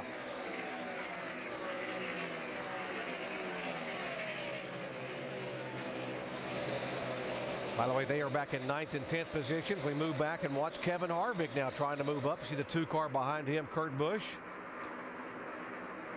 Let's update Kurt Busch. Dave. Well, he's got a good race car, Doc, but they lost a bunch of positions on that pit stop because they removed a spring rubber from the left rear of the car. He had been reporting that the car was loose in, tight in the center, and loose off. Lost a bunch of positions on pit road, radioed back to his crew. Let's not ever make that spring rubber option an option again, whether we have to put one in or take one out. They lost so much time, Kurt trying to get it back now. Don't hate that when you get that option. They want to make an adjustment, but you lose all that time, and then you got to try to drive it back on the racetrack, and it's awfully tough to pass as competitive as it is here. 2nd place, the 11 car. You were talking about how good Denny Hamlin was in happy hour yesterday, and he is showing it here in the early laps of the race. Yeah, and he was good last week. He's been good in all of these races in the chase. He just made a slight miscalculation on that restart that really cost him. You know, we talked about Joey Logano's problems in the pits and getting himself way back there. He's really been mired back here in traffic. He's not making a lot of headway. He has moved up to the 25th spot now, but it's really taken him some time to get through this traffic. Behind Logano is the 19 car of Elliott Sadler, and that pink paint scheme not only drawing attention to Breast Cancer Awareness Month. His mom, Belle, was diagnosed with breast cancer back in 2007, so a special meaning for Elliott Sadler to have that paint scheme on his car here tonight. Yeah, it really is. You see right behind him is David Stremme. Then down on the bottom there is Elliott Sadler's teammate, A.J. Allmendinger, in the 44 car. A.J. coming off his first DNF of the year last week at California. Couple of chasers getting after it here. You see the 83 car, Brian Vickers. He is the only chaser who has not had a top 10 finish thus far in the chase, and surprisingly, because they have been so good in the first 26 races of the year. And the point standings at the top of your screen for the chase. You see Jimmie Johnson right now would have a 47-point lead over Mark Martin. Montoya 3rd, and Jeff Gordon continuing to move up in position right now. He'd be 4th in the point standings. Here's Greg Biffle taking the spot away from David Gilliland in the 02 car. David's had a great qualifying effort and has stayed running well here in the first part of the race. That was for the 17th spot. Dave, how about David Gilliland? No, there's nothing normal about this race car. How about that? It is definitely an R&D project. Gilliland trying to impress sponsor Farm Bureau, but they're also trying to get some things done for their teammates, especially Denny Hamlin, who's in the chase. Crew Chief Wally Brown told me this morning, we want to do well for everybody, and Gilliland seems like he wants to go to the front. Vince? The 14 of Tony Stewart has had his hands full here tonight. This is the same car he won with in Kansas, but it hasn't been a winner so far this evening. The back is out of the track, he says. That means he can't get that back in to keep on the track. Very loose through the corners and not driving off, and Tony Stewart is slipping back, now 18th. And he better hustle because you see Whoa! Bliss is in the wall there. 71 car caught it coming off the corner. There's Truex behind him. And Marcus Ambrose, our in-race reporter, behind Truex. And you talk about Tony's loose race car, too. With the speeds as high as they are here, that makes it very difficult to go fast and try to pass cars when you're back in traffic. So Tony has his hands full, and they'll be working with every pit stop to try to get him a little better car, something he can be more aggressive with.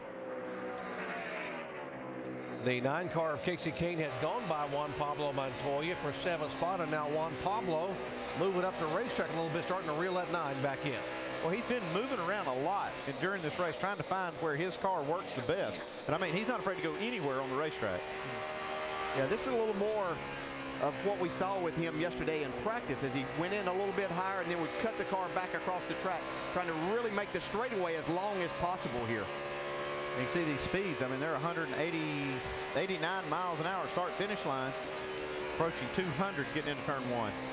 Wow, 197 a moment ago, and they have 63 laps on this racetrack. Some rubber down. We had a little brief rain shower if you just joined our coverage. And in qualifying, we saw this guy, Jimmy Johnson, pushing 200 miles an hour going into turn 1.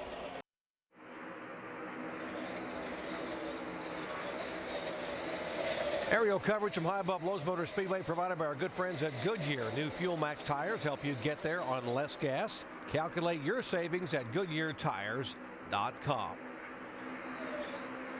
We're at lap 66 of the Banking 500 at Charlotte, only from Bank of America, and it is Jimmy Johnson who is showing the way, the 5-time winner at this racetrack and the pole sitter, now pulling away a little bit from second place car Denny Hamlin. Let's get you up to speed, beginning with our leader. Here's Dave Burns. And Doc, after that qualifying run at over 192 miles an hour, everyone was impressed, including crew chief Chad Knaus, who told me, you know what? It was good, but it could have been a little bit better. Can you believe that? A little bit better. It was just a little bit too loose for Jimmy. He had to catch the car just a little. Maybe they could have gone 193. I don't know. The 11 car of Denny Hamlin runs second and is happy to be there after some contact at the double file restart. He thought he might have had damage to the left rear of the car that was making his car too loose. But just about 5 laps ago, he radioed his crew.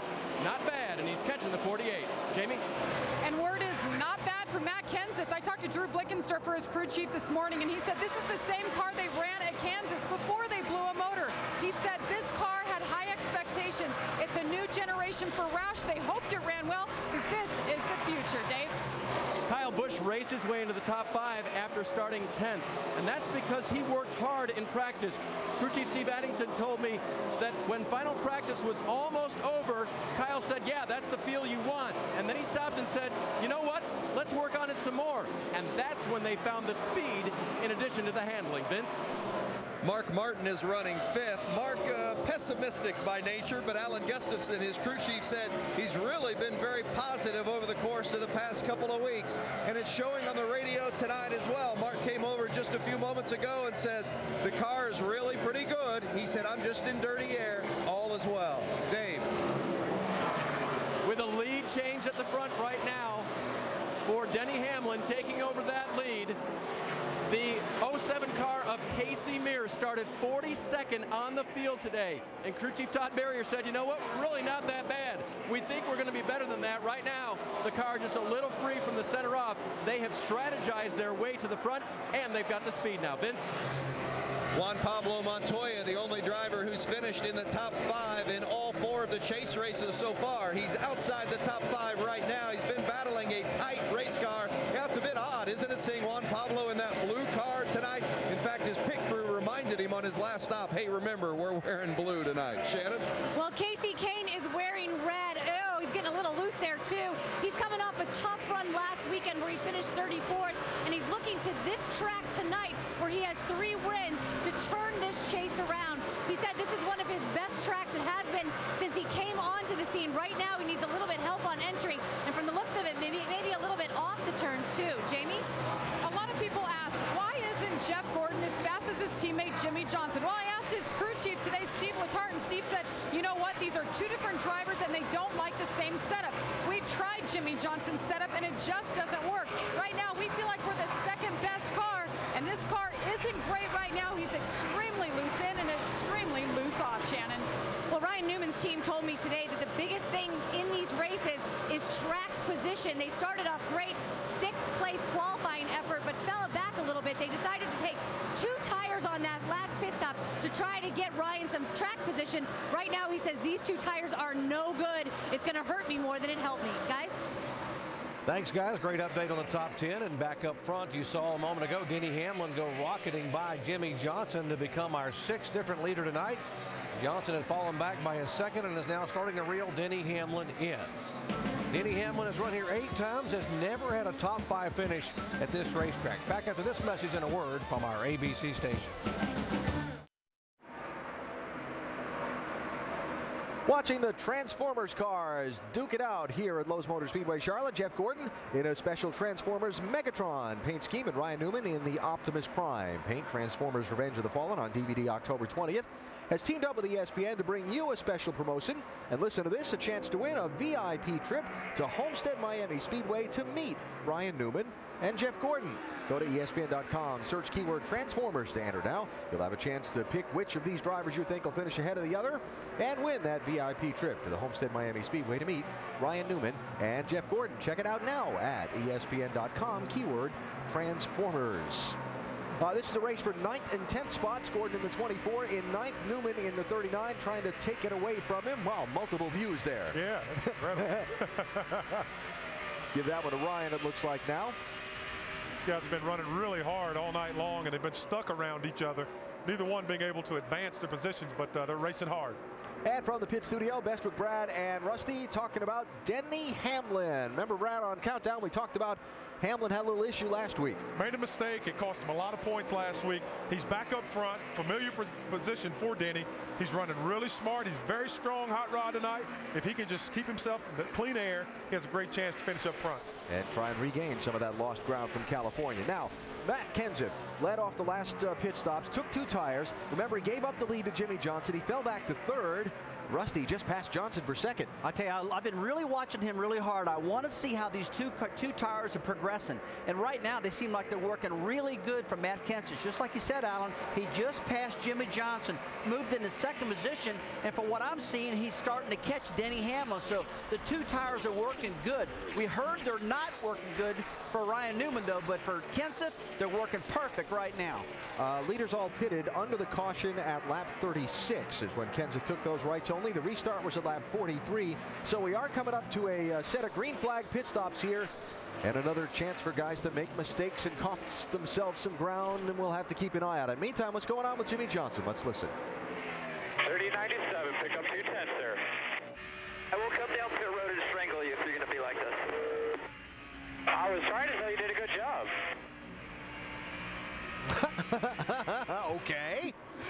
Yeah, I think that Chad's trying to pump him up and make him feel good. He's not wanting to have anything of it. He knows he's got a car that's not hooked up right now, not handling good, and Chad's trying to make him feel good about it. That's what Chad does very well. He's been a master motivator, and he's trying to keep Jimmy pumped up.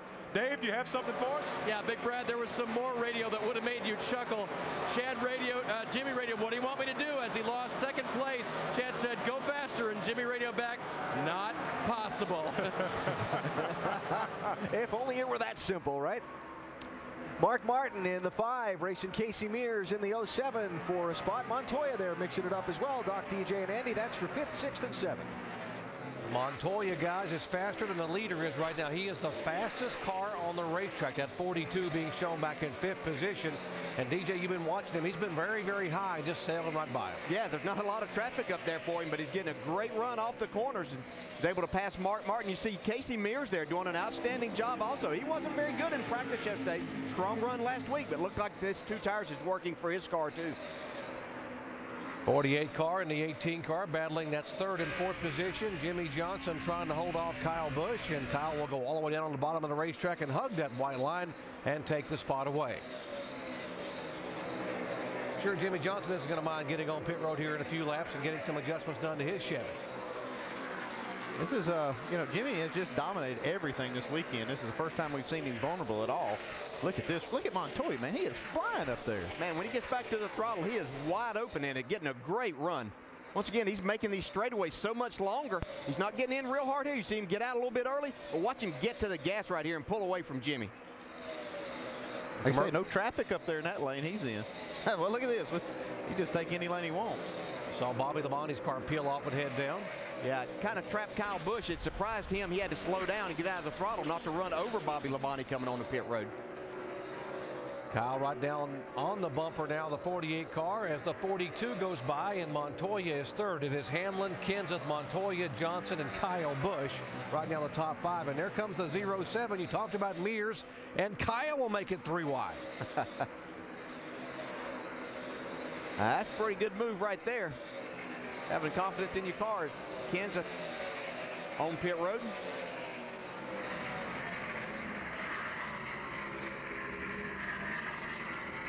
Let's go down to Jamie. 89 laps on those left tires for here, and these tires love the cold temperature. Ford Tires car is very consistent for Matt Kenseth. Hasn't said a word this stint. No adjustments. He's down and away. Yeah, you see the breakdown right there, the right side, and Jack Mann timing around the car. Left side. This is one of the best pit crews on pit road. You just saw it work there. See Carl Edwards in already up pit road. Jamie. And Carl Edwards just frustrated with this car. He said, I don't know what it's gonna do. I can't predict it. He's tight in the center of 3 and 4, loose everywhere else. After that last stop, they have not made up any track position. They made those huge wedge adjustments, and track bar, he's down. Dave? As Jimmy Johnson lost the lead early, the car was a little bit darty. Then it went to the tight side, tight in both ends of the track. You see the chassis adjustment for Jimmy, as well as air pressure, trying to find his way back toward the front. A race car that just wouldn't turn for him the way it did early in the run. And they finish up and a little bit slow on the rear there as Casey Mears gets around him on that round of pit stops. Vince? The 5 of Mark Martin. Mark said the car started out a little bit loose, but it snugged up quite nicely. He didn't want any changes. They're just going to give him 4 tires and fill it up full of Sunoco fuel. That's a good sign for the 5 if he gets out in clean air, not requesting any changes to this car. Saw major adjustments on the 48. Here's a 39 car of Newman in trouble with the left front. Oh, big trouble. A lot of trouble here, man. This is taking a long time. 21 seconds. It's going to cost him a ton of spots. Shannon. Casey Kahne, 3-time winner at this track, says he really needs help on entry. They're going to make an air pressure adjustment to the front tire liners, and you saw a chassis adjustment going on. It looks like it's going to be 4 tires for the 9 car of Casey Kahne. Vince. The 14 of Tony Stewart, he says it just keeps getting tighter and tighter. They're going to make a chassis adjustment, also air pressure adjustment on the 14. 4 tires and fuel as crew chief Alan Gustafson tries to get this car to work a little bit better for Tony Stewart. Dave. Kyle Busch had been making up ground on the track. They made the car worse the last time. As you see him angle in the box, he is legal right now inside that pit box, but it was loose on the gas, but it was fast. So they'll make an air pressure adjustment this time as they'll take on 4 tires. You see Paul Menard pitting behind him as well. The 2 car of Kurt Busch is on pit road. They wanted to put air pressure into, actually leaving pit road right now. The car went tight on them, so they're going to make an air pressure adjustment for Kurt. Vince? Juan Pablo Montoya, boy, hasn't he been entertaining to watch tonight. He's reeled off some of the fastest laps on the track. 4 tires and fuel for Juan Pablo. It's just a little bit snug, he says, but it's good. No changes. Dave? On lap 76, Denny Hamlin reported that the car had gone to the tight side, so they reduced the air pressure in that right front tire before they put it on for Denny.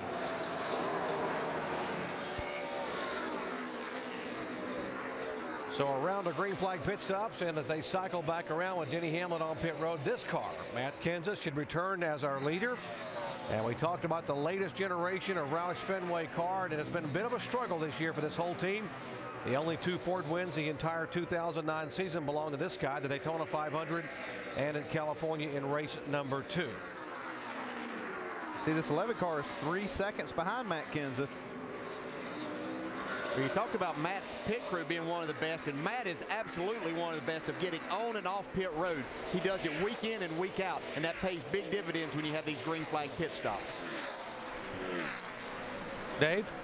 And one thing you guys talk about a lot is how staying out can lose you time on the track. And Denny stayed out 1 extra lap so that he didn't have any confusion with the 98 car of Paul Menard pitting in front of him and wanting to pit the lap before him.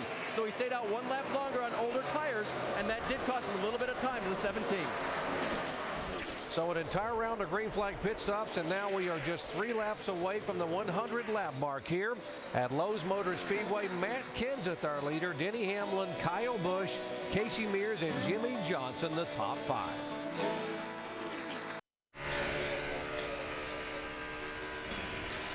Just past the 100 lap mark, lots of motorsports coming your way. NASCAR now tonight, 12:45 a.m. Eastern time. We'll update everything that happened throughout the weekend and what's going on as we officially get to the halfway point in the chase for the NASCAR Sprint Cup. How about some NASCAR Camping World Truck Series action in Martinsville at 12:30 Eastern time next Saturday on Speed. NASCAR Nationwide Series at Memphis, 3 o'clock Eastern time next Saturday on ESPN2. And of course the NASCAR Sprint Cup Series at Martinsville, Virginia.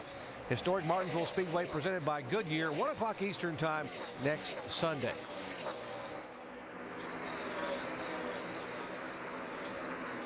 Denny Hamlin in the 11 car is our leader right now. See, moving in on the 88 car of Dale Earnhardt Jr. He is the last car on the lead lap in 29th position.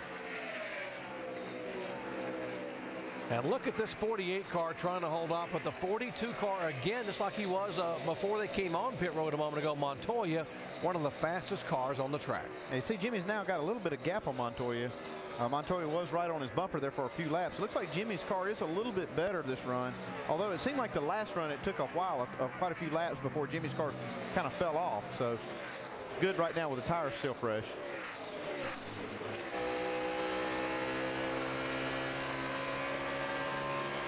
Now behind this group is the 99 car, the only chase car right now, not on the lead lap, and that is Carl Edwards being shown in 33rd position. We talked about he made a run when the green flag waved up to about 20th spot, then fell back to 38. They made an adjustment on the car because he was just so loose, DJ, and they've tried to help it, but he's still now languishing back in 33rd. Yeah, they're just not getting this car to Carl's liking. He's loose on the entry and exit. His car's tight in the middle, and that's a nightmare for a crew chief to try to fix, and it's hard for a driver to drive.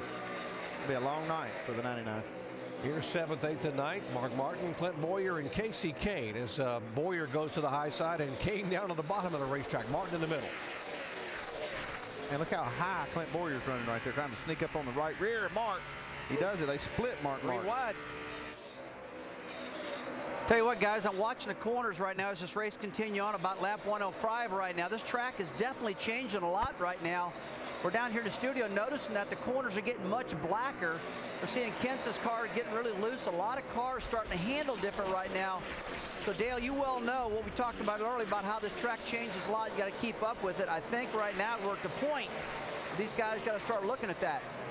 Yeah, and I think that's what's been impressive. Andy's pointed out a number of times about Montoya really searching around. Every time they change tires, he's driving a little bit different line. He's the one driver that I see that's really trying to find where his car is going to go the best at that particular time. And you're right, Rusty, the rest of these guys are going to have to do the same thing. Denny Hamlin looks like his is on the rail, but the rest of them better start searching a little bit. Yeah, they got to work these corners like you said. There's no doubt about that. You see Montoya right now right on the bottom of the racetrack. And, guys, I've been listening to you. You've been exactly right about this line that Montoya's taken.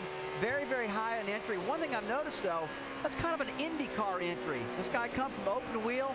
They tend to run very, very high, getting at the corner, and then bring the car down. But you got to have a lot of confidence in your car that you're not going to lose the rear of the car, and he must have that right now. You know, Rusty, we talked about Montoya running that IndyCar line at Indianapolis Motor Speedway for the Brickyard 400 when he led all those laps, but that line really worked for him up high. Yeah, I tell you, Doc, it's working good for him right now, and the guy knows how to do it. Another guy right there, Denny Hamlin, he's a bottom feeder. You see him on the bottom of the track there, kind of searching around. I don't think you're going to see any consistent line throughout the night from what I'm seeing right now. It's about 45 degrees outside, folks, right now here in North Carolina. Very cold, a lot of guys struggling with handling, and you're going to see this track again change as the night goes on. It dips down probably in the 30s before this race is over. Battle for third position, guys. Kyle Busch and Jimmy Johnson. Watch the 18 car of Kyle Busch. We talked about he dominated here last night in the nationwide race. Dave. And Jimmy Johnson's crew made an adjustment for him on that last stop. He radioed in a few laps ago how he felt about that. How's your car, bud? On the edgy side of loose, and I liked it. 10-4, looking good. Remember, the car was a little bit tight for him, difficult to turn, a little edgy. He likes it.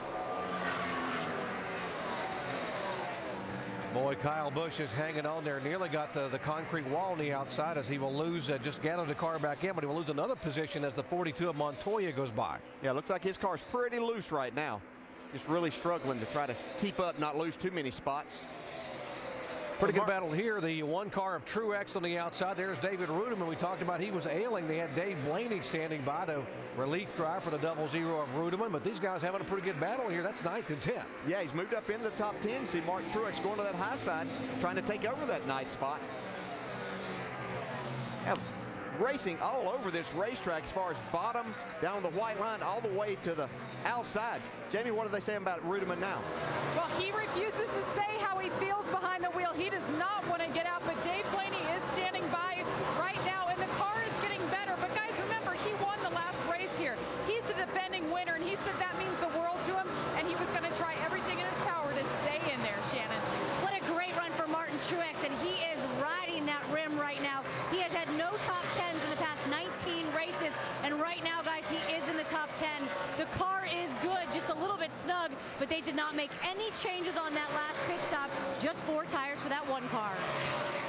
Shannon, he is the fastest car right now on the racetrack. Just ran a 30-33 last time by, and he is sailing in that one car. You mentioned his best finish this year was a 6th at Darlington. Last top 5 was at Watkins Glen in August of 2008. That's been a long time for a very good race driver not having a top 5 finish. Biggest mover, how about the 07 of Casey Mears? And Casey, the last month and a half, this whole RCR organization has come together and gotten better and better cars. He had a great run going last week and still had a good finish at California. Finished 11th. Yeah, he finished 11th last week, but he ran up in the top 6 or 7 a lot of the race. Some guys got some tires at the end when he elected to stay out, and that cost him a few positions. I'm really impressed because I watched these guys yesterday maybe thinking that momentum would carry over, but they just weren't that good in practice. But you can see they've done the right things, made the right adjustments tonight. He's up in the top 10 once again. Whoa, the 9 car, Casey Kahne trying to hang on coming off the corner. Well, he is not afraid to run this car right on the ragged edge, right next to the wall. He is making some very fast lap times right now, and he's in 6th spot. So he's right up next to that wall. I mentioned Casey Kahne, a 3-time winner at this racetrack. He won both of them in 2006 and also won the spring race here in 2008. Denny Hamlin is our leader here at Lowe's Motor Speedway. Hamlin now has led the last 42 laps.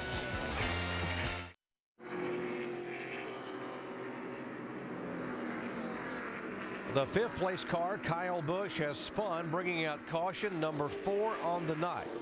18 car getting sideways up in turn 4 just a moment ago, and now we have another yellow flag waving. Let's show you what happened to Kyle.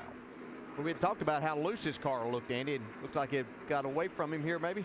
Oh, man, yeah. I'm telling you, that thing just snapped around quickly. I mean, he was loose through there, but that thing just snapped around on him.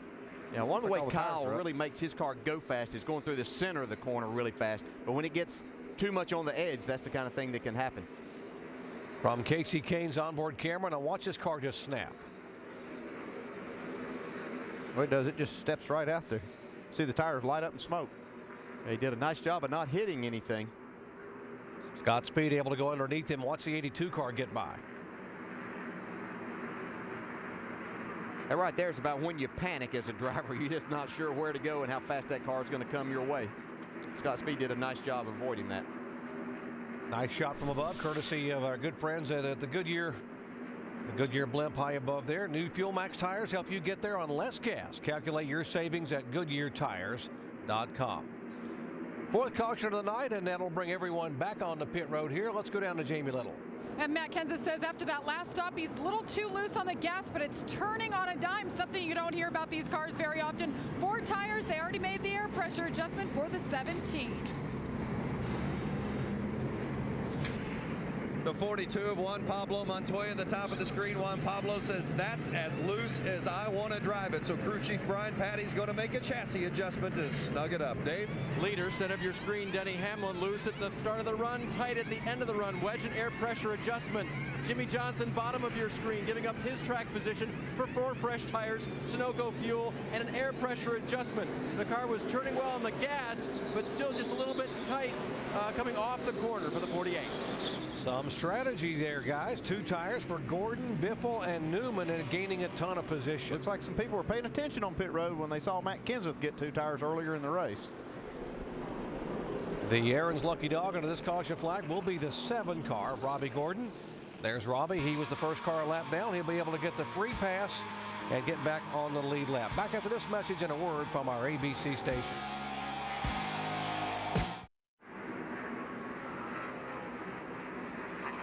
It is the Banking 500 at Charlotte, only from Bank of America, under caution, as the race is it's a bit shy of its halfway mark now. 123 of 334 complete. New leader Jeff Gordon. A lot of strategy, Rusty and Brad, on those pit stops.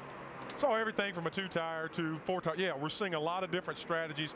A lot of the guys, though, Jeff Gordon, Greg Biffle, Newman, they all give him an opportunity to get back up front. Denny Hamlin, he got in the pit road, got off pit road very successfully, 4th place position. He's the guy I think will go back to the front. I tell you, they all looked at Matt Kenseth early and put those 2 tires on. It worked for Matt. They said, hey, let's try it right now. Take a look at Tony Stewart. Stewart picked up 13 positions. He's up to 6 right now, and we're yet to be seen right now how this is going to work for him. Yeah. But for everybody else, it's worked good, because we know one thing. Track position is everything here at Charlotte. Right. First guy with 4 tires, the man who had a big lead before the caution, Denny Hamlin. He's on the outside of row 2. Jeff Gordon and Greg Biffle on the front row as they come down for the restart. And we go up to Doc, DJ, and Andy. Thank you very much, Alan. Wave around cars, by the way, the 21, 82, 98, 34, and 55. Those 5 cars getting waved around to get back around behind this group 2x2 up front. And guys, your thoughts on the 2 tires? Andy said some folks are paying attention. No, I like that. I like this. Well, I don't know about putting 2 tires on a car that's not handling that well, and Tony Stewart's been struggling with his. We'll see how it works out for him. And Tony slips a little bit there when he jumps in the throttle. Yeah, he wasn't the only one. Looked like Greg Biffle actually spun the tires a little bit too. Montoya's got some damage to the back of his car. Yeah, I think he got in the back of Clint Boyer there. Mark Martin trying to go underneath Montoya there for position on the racetrack. There's the 5 car going by, and Kevin Harvick trying to chase him. And the 88 car off the pace, slowing down. Need a transmission. Back to the 5 car. There you see the damage on the right side of the 42 car. Some significant damage on that fender. Yes, it is. That thing could be rubbing that right rear tire. Don't see any smoke, though. Tim Brewer showed you in the Craftsman Tech Garage earlier how important that right rear quarter panel is when the 77 car got damaged and how much trouble he was having hanging on. Joey Logano now coming back in the game after the issue of missing his pits and going back to 37th position. Now he's battled back. Yeah, during that green flag run, he had driven up to the 17th spot, so he did a good job on the racetrack, and now he's got himself in a position to be a contender once again. This is 13th, 14th, 15th on back with Montoya in 13th position. David Reagan having another good run there in 14th spot. The 88 car on pit road, they take the right side window out. We'll go in and make an adjustment on the ignition. Now he will turn and go behind the wall. Must be something more significant than electrical. Tony Stewart being passed by the 48 car. That is a 6th position.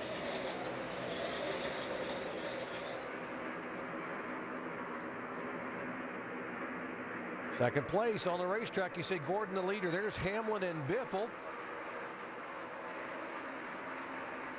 Denny Hamlin has himself a fast race car tonight, doing a great job driving it. Not quite able to clear Greg Biffle out of turn 4.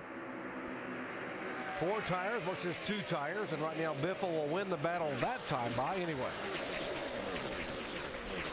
Yeah, Jeff Gordon's able to get his car out in front by getting those 2 tires.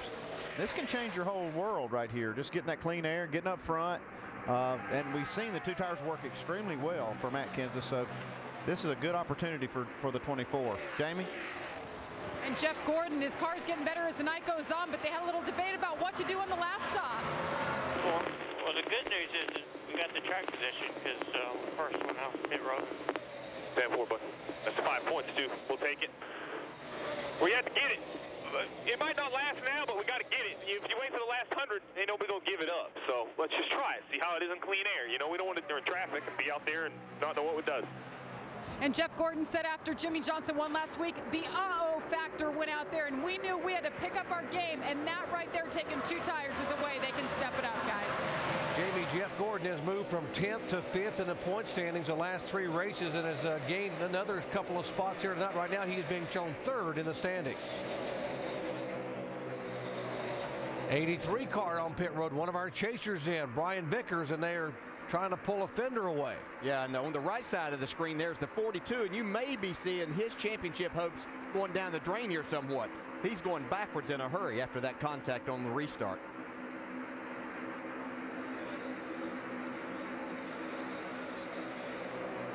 We talked about the importance of that right rear fender, and Rusty, you're seeing exactly what happens when you get it crinkled there on the 42 car. Doc, right now the right rear quarter panels on these cars are the most important part of the car. In this particular number 42 car, at the 12 o'clock position on top of the right rear tire, it's sticking out in the air about 6 inches. It's catching a lot of air, and the car is loose, and it's lifting the back of the car up.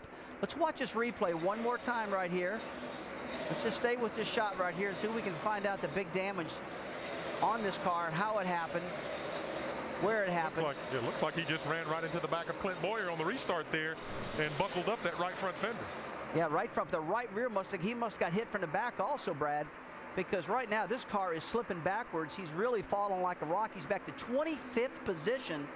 And guys, that's just how important aerodynamics is right now. Yeah, if he's got right rear damage, just like Tim Brewer showed us early in the Craftsman Tech Center, no downforce on that right rear, struggling. Absolutely, no downforce. And that's really killing him. The 42 team is right in front of our pit studio. The guys are all getting down. They're getting ready right now with the bear bond to try to get this 42 fixed again, guys. Yeah, this 20 car's got almost the same damage that you see on Montoya's. There's a big stack up right there. A lot of cars spun the tires with these cold, really cold temperatures. I think everybody got surprised a little bit with these cold tires on this restart. Yeah, that, and right at the start-finish line, there's a wider strip where it's painted. It says there's talking about the 50 years of Lowe's and everything. And I think that some guys got on that, and that kind of stacked up and created some problems for the other guys. We see Casey Kahne on the high side here going around Matt Kenseth. That would be for 5th position, as Kahne will take that spot away and go sailing by. It is Jeff Gordon, our leader. Denny Hamlin in 2nd. Biffle is 3rd, Johnson 4th, and Kahne 5th. Let's show you the restart here. We're talking about that painted area you're talking about, DJ. You can see Jeff Gordon bringing them down here. It looks like everything's okay for the start. Yeah, it actually starts back even before they get to that point. He brought them down really slow and then took off, and these guys were trying to anticipate that start. They know where the line is and where he has to be taking off by, but that anticipation cost them this time. And it was the 5 car, Mark Martin, who was behind Montoya on that restart. Here's the 48 car, Jimmy Johnson, now moving in on Greg Biffle. Remember, Biffle had 2 tires and Johnson got 4, and that's the difference as Johnson goes by. Still have Jeff Gordon up front, though, on 2 tires. Yeah, really impressed with Jeff Gordon in his car. They must have felt really good about what they had. They just wanted to see how this would work. As they said, a great time to find out. Yeah, you got in your memory bank, won't you? Yeah, you don't want to try that late in the race if you don't know what it's going to do. And this is the best time to find out. You know, it's a good opportunity just to get out there and see how your car acts in clean air. So Matt Kenseth knows it'll work. So does Jeff Gordon, knows he can take 2 tires and be very, very fast. Gordon, Hamlin, Johnson, Biffle, and Kahne, the top 5. ESPN's coverage of the NASCAR Sprint Cup Series on ABC, brought to you by AutoTrader.com. When you search for a car on AutoTrader.com, you can narrow by model, color, and price. Find the car you want at the price you want at AutoTrader.com. AT&T. Vote for the AT&T Fastest Pit Crew of the Year award. From your AT&T phone, text the car number of the pit crew you think is the fastest and most valuable in today's race to 2258. AT&T, the nation's fastest 3G network. And Chevy and our award-winning cars, trucks, and crossovers.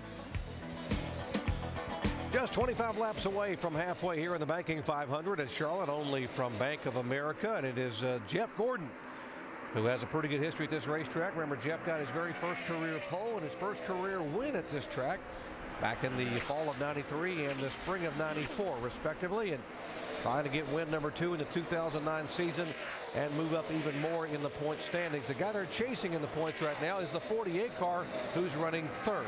Dave. Doc still working on their race car. That last stop, they made an air pressure adjustment, and here was Jimmy's assessment after, about 10 or 15 laps in. Started off fast, loose, but not as edgy, just kind of more loose than anything. So that worked. It's running pretty good right now. It's still turning strong off the throttle. We fixed the tight rolling. It probably will show up at the end, but these are good changes.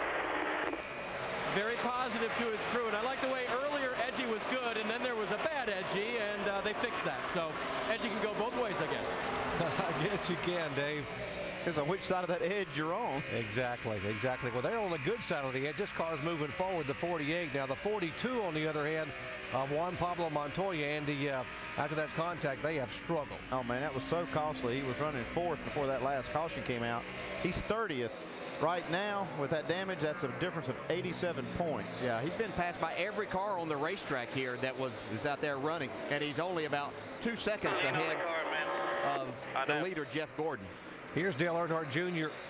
in the garage area, and they have a transmission issue down there. Vince? That's right, Doc, and they're trying to diagnose exactly what the problem is, but the car would not stay in fourth gear, and this is just another in that long list of issues for the 88 team. You know, at Loudon, they had got caught up in the accident. At Dover, they just struggled with the handling, had an engine problem at Kansas, running well, sixth last week at California, and had a tire issue. So this team just can't catch a break, and spending a lot of time in the garage again tonight. What's next for these guys? Get struck by lightning or something? I mean, they've had every piece of bad luck you can have. And here's a driver who had some bad luck, but it really may be pretty good luck, Andy. Yeah, this is good luck. They got this right front tire. Look at this. Off the car before it blew out. I mean, this thing wasn't very far from blowing out, so it's a good break for Brian Vickers, even though it's a bad break to have to make a pit stop. He's being shown 2 laps down, by the way, now back in 39th position. And there goes the leader by Juan Pablo Montoya to put him officially 1 lap down now in 30th position. Now, he's still got some time if he can catch a caution to get some of this damage fixed and try to get some of this back. But right now, this thing is going straight back like a rock. He just needs a caution flag.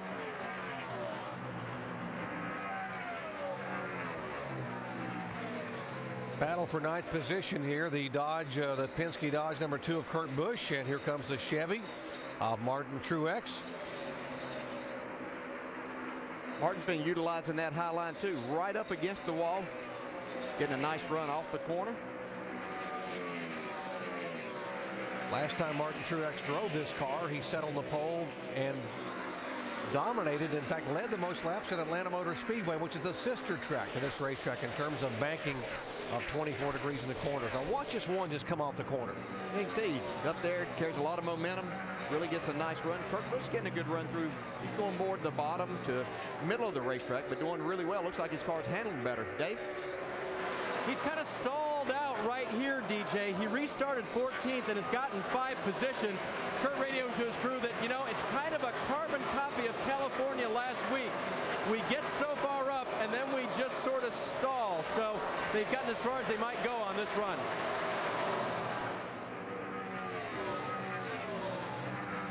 See, Kurt Busch right now would gain a spot in the point standings. In spite of the fact, as we told you about a month ago, that Pat Tryson, the crew chief, would be leaving at the end of the year. He's staying on, and they've all been able to work together to try to be able to do what they can to possibly win a championship here for this 2 car and for Roger Penske. Well, they're making the most of the situation. They're keeping themselves in the championship battle, and that's all that they can do right now is just try to work together as much as they can. We talked about the adjustments they made on the 5 car on pit road for the first time today during the pit stop, and I don't know if it was that or the fact that the contact the 5 and the 42 had on the restart, but Andy, Mark Martin was going backwards. Yeah, it could be that he's got some damage on that right front. I don't see it, but he is definitely going backwards. Not having a good night. I mean, even at the beginning of the race, he didn't have the best car. He was up there. He's still in the top 5 or 6, but right now he is falling all the way back to 16th. Yeah, looking at his car, I would think maybe it's the set of tires and the adjustments that's not exactly to his liking right now. Well, you see a little bit of damage to the very front of the car, but I don't think that's hurting. Here's a 98 car of Paul Menard as we will watch this pit stop and go over the wall with rear tire carrier Ryan McRae.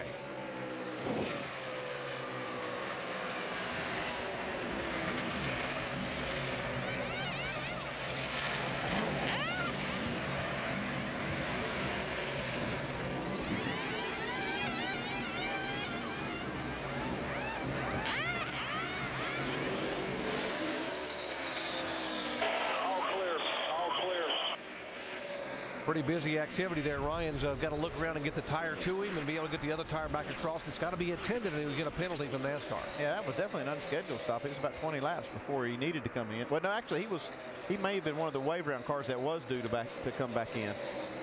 The other leaders are not due in for another 20-some laps. You see right side of your screen, the 88 now back on the racetrack after that transmission change, so fresh tires, and he will be quick. Right now, Earnhardt Jr. now being shown 29 laps down in 41st position. Now, in front of him is the 29 car of Kevin Harvick.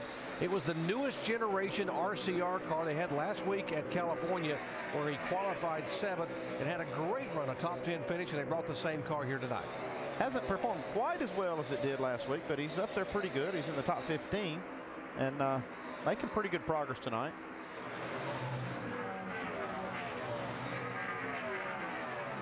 We are just 11 laps away from halfway here at Lowe's Motor Speedway. Jeff Gordon, the 5-time winner here, where he won his very first race, is our leader here. And right now, Jeff Gordon would have gained 2 spots all the way to 3rd in the point standings.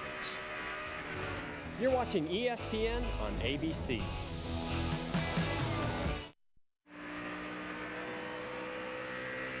Sprint brings you an inside look at the chase for the NASCAR Sprint Cup on the Now Network. Current top 3 in points as they run. Jimmy Johnson on top of Mark Martin by now 67 points. Jimmy running in 3rd. Mark running back in 16th. And Jeff Gordon would be the number 3 guy in the race, if you can believe that. Gordon started the day 5th in points. And there you see the gap as for Juan Pablo Montoya. Top speed now. Jump the gun. Hate it when I do that. Nearly 200 miles an hour on a cold night here in the Carolinas. For more NASCAR stats, in-car audio, and live race radio, check out NASCAR Sprint Cup Mobile at sprint.com/speed.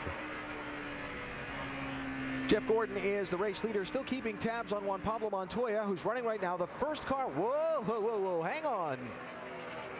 Well, right now, Montoya is so loose, it's unreal. He's lost almost 100 points. He's holding all he can right now, trying to get a caution flag.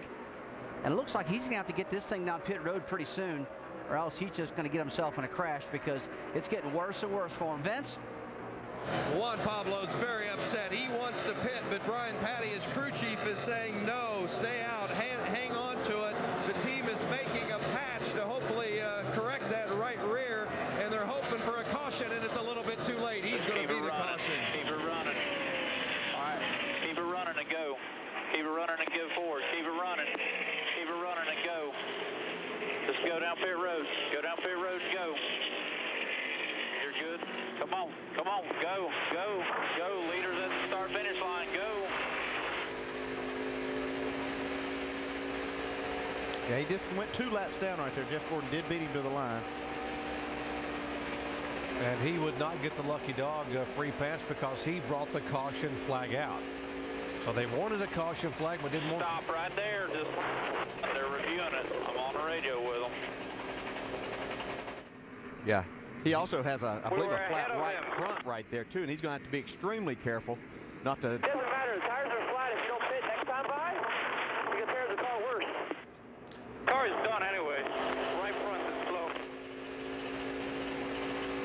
Ryan Petty trying to get him to slow down so that he doesn't take the fender off the right front there where that tire has already come down. They're going to penalize us another lap. Between that and he needs to be behind the pace car, behind Jeff Gordon, or they're going to penalize him, because I'm telling you, you've got to stop all the way. Stop, please.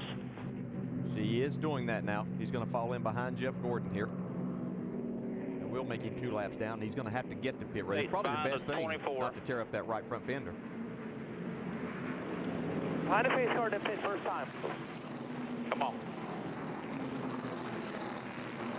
So he has listened now and fallen in behind the 24 car as he will come down pit road. The leaders come down to the outside. You see Hamlin coming by him there and Gordon. Right there. Come on. 5th caution flag tonight, and Montoya will get there, as will the leaders on pit road to get service. Let's go down to JB. And Jeff Gordon took 2 tires last time, got him track position, and he checked out. Car is good. 4 tires this time. Another track bar adjustment and air pressure, Shannon. Kahne said he doesn't know what he wanted to do, but he did want to do something. He said a little tight and a little bit loose. Wedge and air pressure, 4 tires. Dave. Car just a little bit loose for Denny Hamlin, bottom of your screen. They went back on the wedge adjustment. They made just a quarter turn. Jimmy Johnson gets an air pressure adjustment for his race car, a little bit tight on the 48. Transformers race off of pit road. You see them there, the +2 positions for Kenseth. Guys have been getting it done on pit road all year long. Casey Kahne will lose 2 spots. You see -2 Ryan Newman, up a couple of spots for Boyer and Kurt Busch as well. Yeah, you see we'd run long enough under green to get everybody to get 4 tires. Yeah, you see Juan Pablo Montoya made a pit stop with the leaders, which it will draw a penalty. You have to start at the end of the field, but they need to work on this car. They had to get in here and get it fixed. I really don't understand why they didn't stay in there longer and keep working on it. Ahead of him when after his. Here's the reason for the penalty. He came in too early, and it was double file on pit road. You got to come in single file. Of course, he didn't have a lot of choice. Yeah, the problem here is there was no place to blend in. They had already closed up, and there was no place for him to blend in with the line. So watch a race off pit road here. Oh, this was close. Look how close. Wow. That's exactly how close it was. Now watch Denny Hamlin's bunch. Watch him race it off pit road. Back after this message and a word from our ABC station.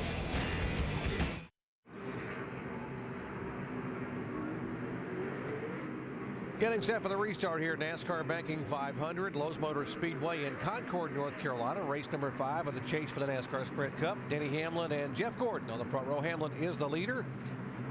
Juan Pablo Montoya has been back on pit road to get some repairs, and they replaced the entire right rear quarter panel. Yeah, they had a piece already made up there. It's still painted the red target colors, but they got it on the right rear, and it should fix the car up pretty well. I mean, the biggest thing right now is they just got to get Montoya calmed down a little bit.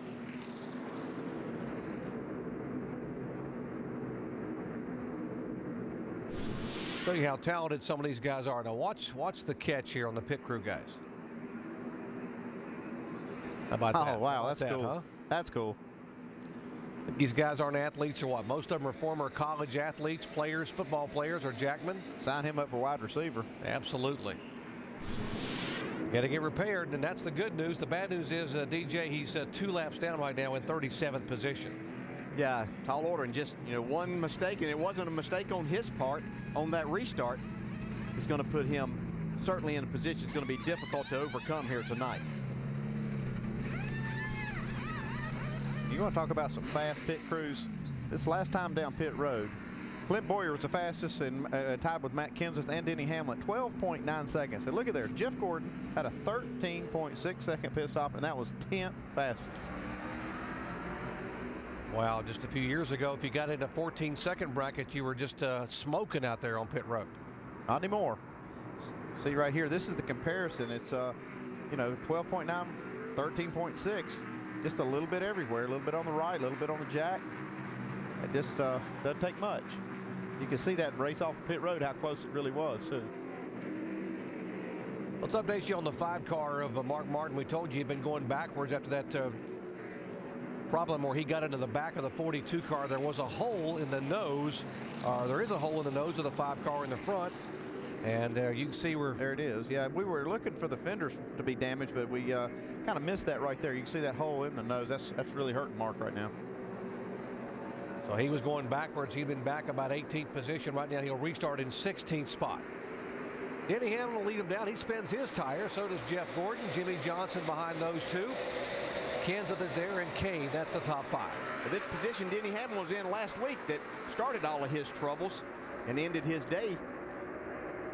See if looks like he's going to stay up to the top. And Jeff Gordon's car was very impressive that last run on those 2 tires. Wow, 3 wide here. Well, the 20 car, Logano, almost losing it up high, gathers it back up, and now a Hornet's nest behind him. There's Mears in the middle of this bunch. Strimming's a 12 car up high. Back up front, Denny Hamlin and Jeff Gordon battling for the lead. Jeff Gordon's going to get clear here on the backstretch. No, it looks like the 12 car of Strimming's in the wall.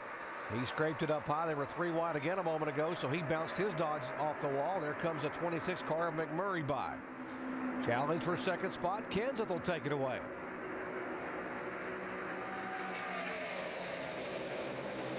Moves Hamlin back to 3rd.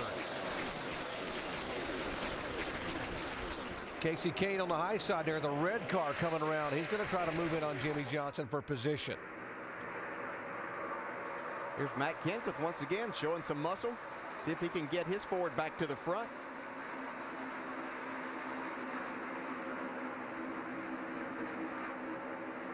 Pretty good battle here. 6th, 7th, 8th, and 9th. Biffle, Kurt Busch, Boyer, and Jeff Burton. You got 2 RCR cars. You got a Penske car and a Roush Fenway Ford. Yeah, nice to see Jeff Burton up there running well. We haven't been able to talk about him running well too much here, probably in the last 10 or 12 weeks, but looks like he has a good solid race car tonight. And there is Tony Stewart in the 14 car. I told you it is the same car he won with at Kansas 2 weeks ago, and it's been a bit of a struggle here tonight for it.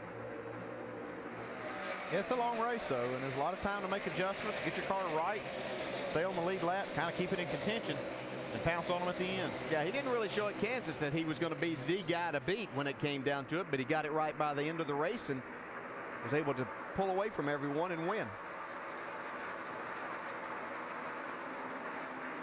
Watch Boyer now try to move down on the bottom of the racetrack, left side of your screen. That's Boyer in the 33, his teammate Burton in the 31, and a big wiggle for the 2 car, Kurt Busch.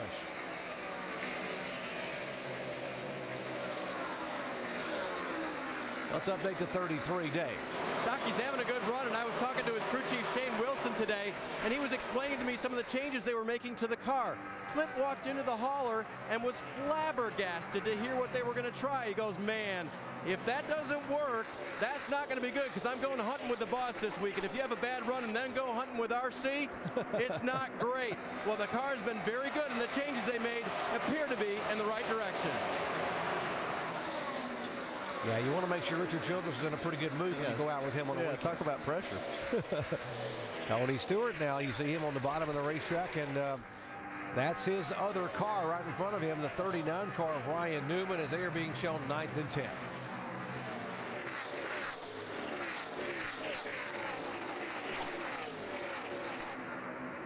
Again, we're seeing steady progress with RCR's cars of late. You know, you see all these cars up front, the 31, the 33. Kevin Harvick's had a decent run tonight. Talked about they finished 9th, 10th, and 11th in California last week. There's David Reagan talking about a good run and building some momentum from last week. Reagan had that 7th place finish, and he's hanging on here. Right now being shown back in 20th spot. He's running the top 15 for much of the night thus far. Riding along here with our in-race reporter, Marcos Ambrose. It was reported earlier that he might have dropped a cylinder. I don't think that's the case. You see he's still running pretty decent as he's trying to take that 20th spot away from David Reagan. It's a little bit loose right there. Here comes Casey Mears down the inside. Oh, guys, this might not work. And Ambrose slides up in behind the 6 and gets out of the middle. Here goes Mears down on the bottom of the racetrack again. And here comes a 71 car in there. That's Mike Bliss. Bliss still on the lead lap, being shown in 23rd position. Mears 22nd, Ambrose 21st.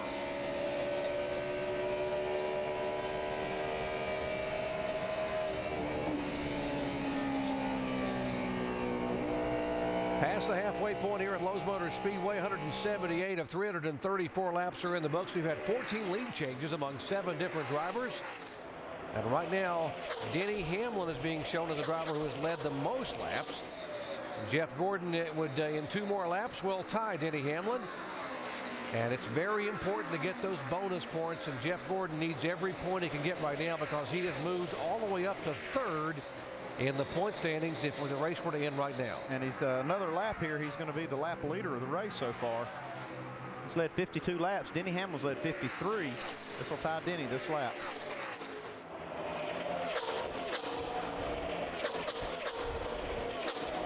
.179 of 334 laps in, and it is Jeff Gordon, our leader. Denny Hamlin runs in 3rd, Matt Kenseth is 2nd, and Jeff Gordon is the leader.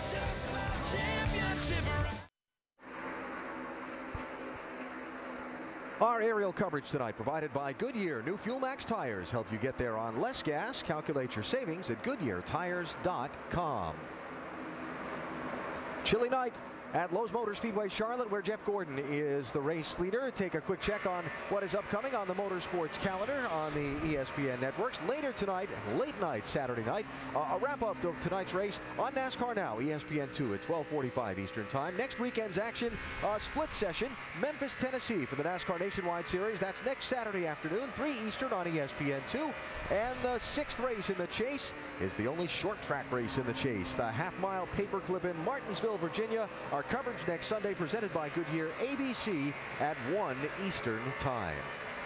In the pit studio with Rusty Wallace and Brad Daugherty on NASCAR Countdown earlier, we talked about a few different themes. One of them was strategies. Jeff Gordon out in front now at a track that has been very good to him over the course of his career. And they tried some strategy and found out it might be okay. Yeah, he really did. And then what he did, along with a multitude of cars, was try 2 tires instead of getting 4 to gain some track position and give himself an opportunity. We weren't sure earlier in our show if 2 tires were going to be able to work tonight simply because of grip level. But he has proven that it is the way to go. He is a rocket ship right now. Great call by Jeff Gordon. Another of our what to watch for themes, adjustments to the changing track conditions. We'll use Denny Hamlin as an example of that. Yeah, I mean, the changing track conditions, we talked earlier, Denny's worked it really good. He's made some adjustments throughout the race, staying up with the racetrack, and right now he's in the 3rd position, doing a good job. It's getting colder and colder here in Charlotte. We talked earlier about how the racetrack is getting blacker and blacker, and it will change from the start of this race to the end, and he's doing a doggone good job right now, staying up with it. And a 3rd theme was which chasers would find trouble. The answer, caution's out. Mark Martin won Pablo Montoya. Speaking of trouble for chasers. Montoya and Martin getting together in an accordion on a restart back at lap number 125. Montoya later spinning, his crew making repairs to the right rear. That's what's left of the repairs laying on the racetrack as that 42 car now sits in 36th position. I'll bet it's going to fly off. Oh, that was the replacement right rear quarter panel for the 42 car. It was put on with some self-tapping screws, and evidently the screws didn't hold on. They didn't have time to put the bear bond on because they had to leave pits, and it didn't work. It flew off. Now, Brad, they got to find another right rear quarter panel somewhere because that baby right there is bent up too much. That's all she wrote. Now, something to think about here on pit stops that we'll no doubt see from the leaders. They last pitted at lap 165, restarted at 169. That's only 20 laps ago. Less than a half a fuel run. We'll see an awful lot of strategy here. Yeah, we will. You are looking at the 02 car, David Gilliland, in the Joe Gibbs Racing entry here in Charlotte tonight. He is the Aaron's Lucky Dog Free Pass, the first driver not on the lead lap. Now he gets to come back around. Gilliland right now running in 27th position. Alan, this is a perfect time right now for 2 tires again. Not that many laps on the cars since the last pit stop. I 2-tire this again. Keep this track position. You do not want to get back of this pack right now. Let's see what they do. Here they come, Jamie. And Matt Kenseth says, I just need to be a tick tighter. Don't turn any bolts, just make an air pressure adjustment. It's going to be right sides only for the 17. Down below, it's Jeff Gordon. That car is just hooked up in clean air. See him working on the right side there. No adjustments, and it's 2 tires only, Shannon. It's going to be 2 tires for Casey Kane, Sunoco Fuel. He needs more rear grip. They're going to make a track bar air pressure. Dave. Denny Hamlin pitting from 3rd position. His car wouldn't get going at the start of the run. They'll make an air pressure and wedge adjustment for that. Jimmy Johnson already gone with 2 tires, and they made a track bar adjustment for Jimmy. He said, no looser at the start. I can't stand any more of that. I just need to be in the track more.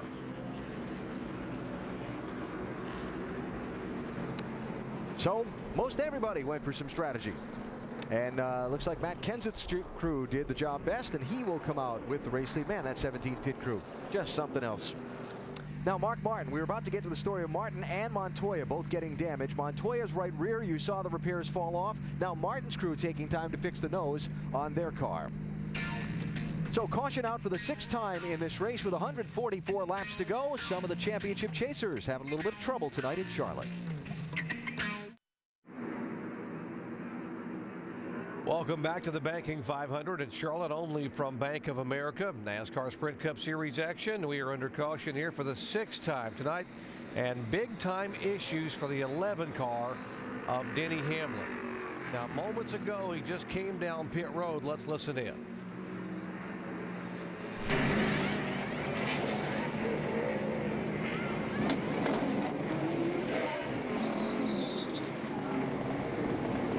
See right here, they're trying to find out what's wrong with the car. You can hear it. I mean, it's definitely something big time wrong.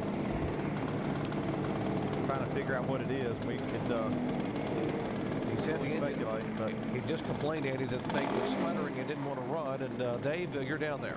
You bet, guys. And they believe, according to the crew, that they dropped a valve, and that will prevent them from continuing right now. They are going to go to the garage and try to repair from here. There are some things that you can do if you drop a valve and make it limp to the end of the race. We're going to go to our Craftsman Tech Garage, and Tim's going to show us what.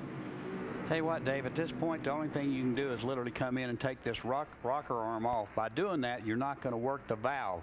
But when the valve breaks and it gets down on top of the piston, what's going to happen? You're going to have pieces dug into the piston. You know, hopefully the valve's up in this area like that. But disabling that particular cylinder, that's the only way you're going to get yourself out of this situation. So either way, it's not a good scenario for the 11 car of Denny Hamlin. DNF last week at California cost him 3 positions, and now frustration. You see that window net coming down. Let's listen. It's unbelievable how this thing, nothing can ever stay together. Yeah, there's nothing good is going to come of this. I mean, the best thing they could do is try to get it where it limped to the finish, and it's already blown up so bad, I don't think that's even possible. So a tough night here for chase drivers. We have 5 of them running 24th or worse, as now Hamlin heads back to the garage area. Juan Pablo Montoya's already had his issues. He is being shown a lap down in 36. Edwards is in 34th, a lap down as well. We talked about the frustrations of a week ago for Denny Hamlin when he was leading the race on a restart and tried to come down and cover the bottom line to protect the position. Here's what happened.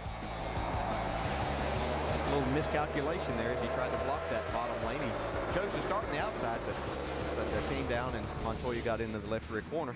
That produced a 37th place finish, DNF. And after being so good in the early part of the chase, now possibly back-to-back DNFs here in race number 4 and 5 of the chase. And you were talking about Montoya there. He's done something interesting here. You saw the piece blow off of the right rear quarter panel. They had issues. He couldn't drive it a while ago the way that it was, but they stayed out and took the wave around. They're only a lap down now. As you mentioned, they were 2 laps down, but they're back in the same situation of where he couldn't drive it because it's not fixed there. But interesting that they would take this chance. Well, they're maybe hoping for a quick caution. Sure. They can get in here and work on it some, and then be only 1 lap down. Top of your screen, point standings crawling by. You see Martin back in 2nd spot, 85 back. Jeff Gordon now has moved all the way from 5th to 3rd. See Tony Stewart is there. See Montoya back down from 3rd to 6th position.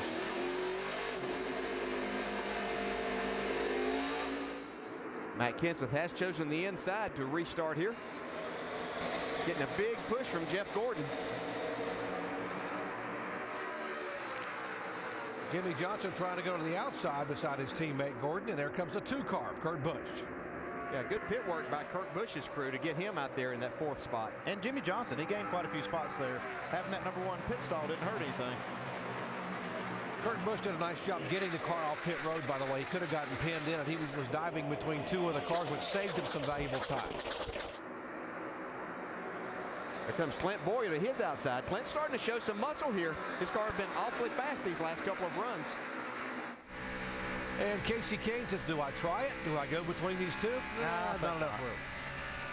Not this lap.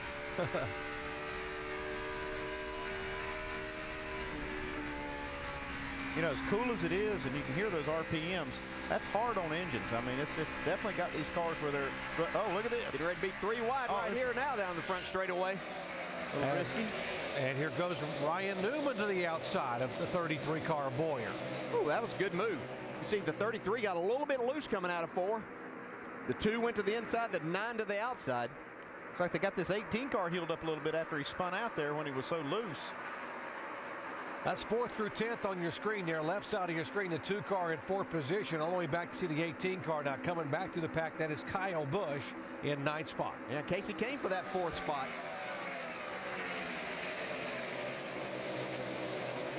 Let's update the Kyle Busch situation. Dave. Yeah, he is a lot better, Doc, and he brought up the 4th caution. Remember when he spun and he took out the commitment cone, which then was a penalty for doing that, and he restarted 31st at that point and passed his way up close to 20th position. So the car can pass. On the last restart, or on the last pit stop rather, they just made a slight air pressure adjustment to try to help him do that even better. Thank you, Dave. They certainly have helped him immensely. As you see the 48 car now trying to reel in Matt Kenseth.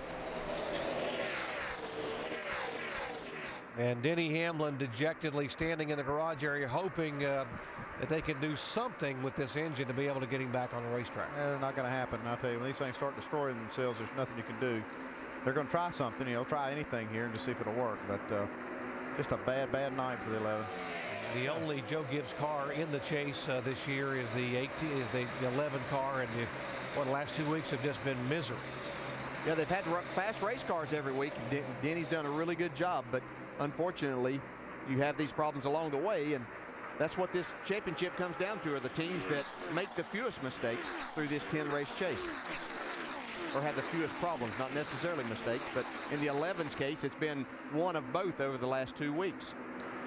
See Tony Stewart there moving back and forth behind the 33 of Boyer. That is 4th position. That's for the 7th spot. And behind him, the 18 car is coming. That's Kyle Busch. The 99 car of Carl Edwards back in 35th position in the pits. If he had a loose wheel or what he didn't like there. Clear out all the way.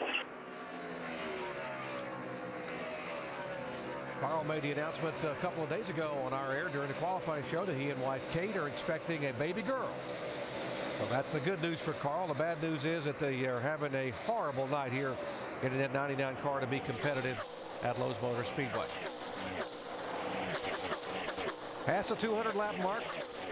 133 to go here in race number 5 of the chase. So we're halfway home when this one's over. And the 29 car, Kevin Harvick, moving in on Brad Keselowski. These guys are battling for position. That is 14th, 15th, and 16th. And battling they are. I've been watching this the last few laps, and these guys will get 2 and 3 wide in the corners. They work it all out, but there's been a lot of passing going on. Here's Casey Kahne. He's caught Jeff Gordon. Casey is right up next to the wall now. See that run that he gets right there. Ooh, looks like he's got this thing hooked up now. We might have a new player for the lead here before too long. Shannon? Casey Kahne really making those 2 tires work, guys, but what's most impressive is that this 9 car can go anywhere on the track. He was running the high side, he was running the low side. It is that hooked up. Rear grip is all he's been looking for the entire race. Now, I spoke with Kenny Francis this morning. He said, we really want to be better than 11th in the points. That is our goal, and this is a great track for them to do that tonight. They got themselves in a bit of a hole there, Shannon, but they're trying to climb out of it with this kind of run here tonight. And certainly this would be a big shot in the arm for this entire 9 team at Richard Petty Motorsports. We mentioned the 5-car. Mark Martin had a huge hole in the grill. They put a patch on this hole, Andy, and now he is moving back through the field. Yeah, it definitely lit this car back up. You saw him putting this patch on there. They've put a metal patch on the nose and then put some bare bond on the outside of that. So the car should be back to where it was. Tony Stewart there going underneath the 33, or trying to. These guys have been going back and forth lap after lap here. He and Clint Boyer for 7th and 8th position. Now Stewart will take the spot away, and maybe Kyle Busch will follow him through.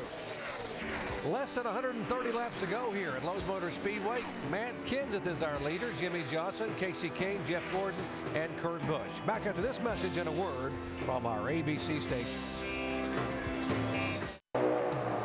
Take a look at the first 300 miles of tonight's race with our Old Spice race rundown. Denny Hamlin and Jimmy Johnson strong early. Hamlin out in front at the beginning, but then recently troubles. Oh, yeah, had an engine failure right here. Broken valve, spark plug, something. They don't know the cause yet, but he's out of the race at the moment. Really kill him in the points right now. Another championship chaser strong early that then ran into troubles. Juan Pablo Montoya on a restart had a little bit of a problem. On this restart, he gets into the back of Clint Boyer, and Mark Martin gets into the back of him. Wrinkles up that right rear fender, as we saw our Tim Brewer talk about earlier. Took a lot of downforce off the car. They're having a tough time now just keeping up to the field in what was a really good race car.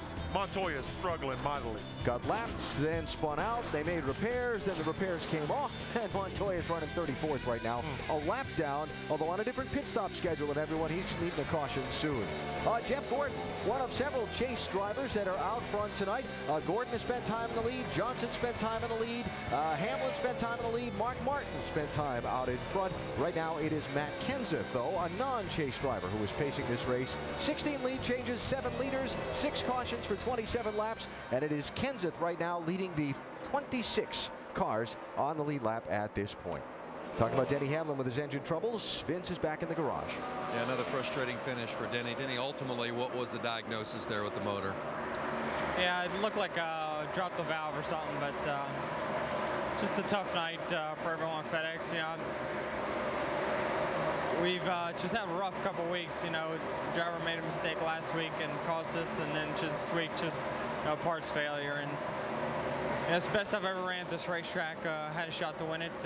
Felt like, you know, I was being so patient right there behind those guys and not trying to push it and not show everything I had until the very end. But you know, Mike and the guys did a great job providing me a race-winning car. We just didn't have it all put together today, but couldn't be prouder. I mean, we're in contention to win every single one of these races, and just can't get it all together, but once we figure it out, we'll be all right. As good as you guys have been, how frustrating is it to have the last 2 weeks dash your championship hopes?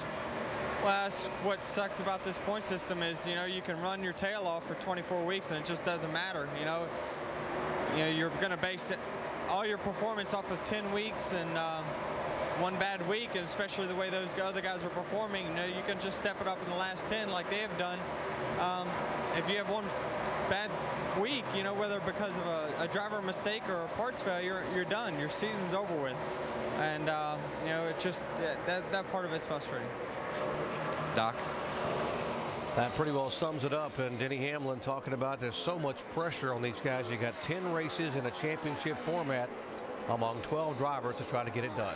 Yeah, you see Jimmy Johnson gave up that second spot to Casey Kahne. He's got a piece of debris or something on the front of the car. It's something that's blown up off the racetrack, and he was going to try to maybe let Casey Kahne go by and get it off, but it didn't quite work out, Dave. Yeah, that's what I'm just going to say.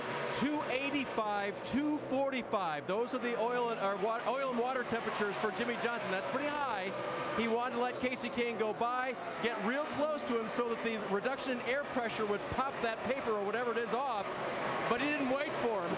They kind of commented, well, that didn't work out too good. I guess there's no way he was going to wait for us. And why would you wait for Jimmy Johnson right now, huh, if you're his competitor? Heck no, I wouldn't. I'd say good luck. I'm out of here. That 245 is not too hot. I mean, that's still manageable if it stays in that range and stays stable there. It's not a big deal. 285 on the oil is not too hot either, so he should be okay. And he's got to find somebody else to get up behind that. Casey Kahne was just too fast. He was already catching Jimmy Johnson, so when Jimmy did back off and let him go, he just got too far out in front. That's the margin right there between Kahne and Johnson. You see Montoya right side of your screen on the 42 car. And Kenseth a little bit loose. Montoya goes another lap down. He had taken the wave around and gotten back within 1 lap. But now he is 2 laps down. So it is Kenseth the leader, Kahne in second, Johnson, Gordon, and Kurt Busch the top 5.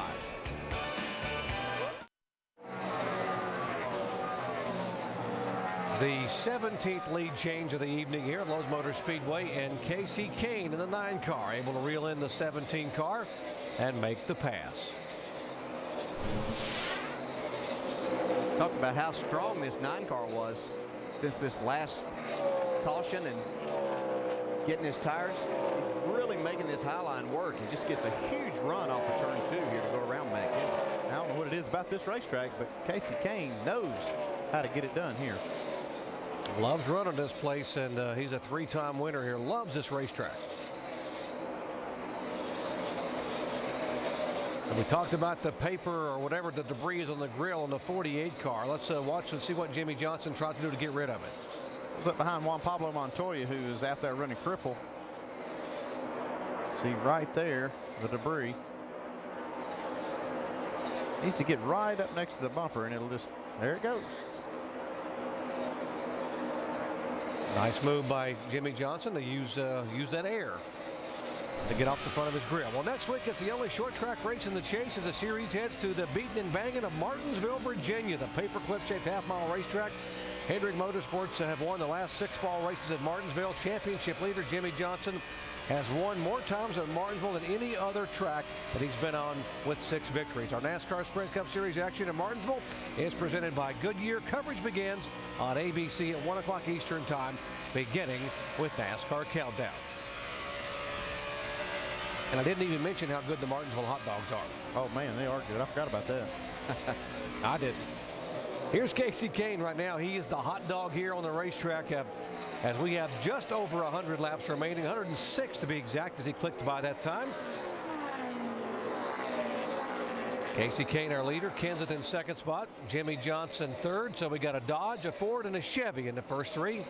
Right now the top Toyota is Joey Logano back in 10th position as Juan Pablo Montoya again comes down pit road. Well, he took that wave around and tried to gamble on getting a quick caution and getting some of this back, but now they have to pit under green. Vince?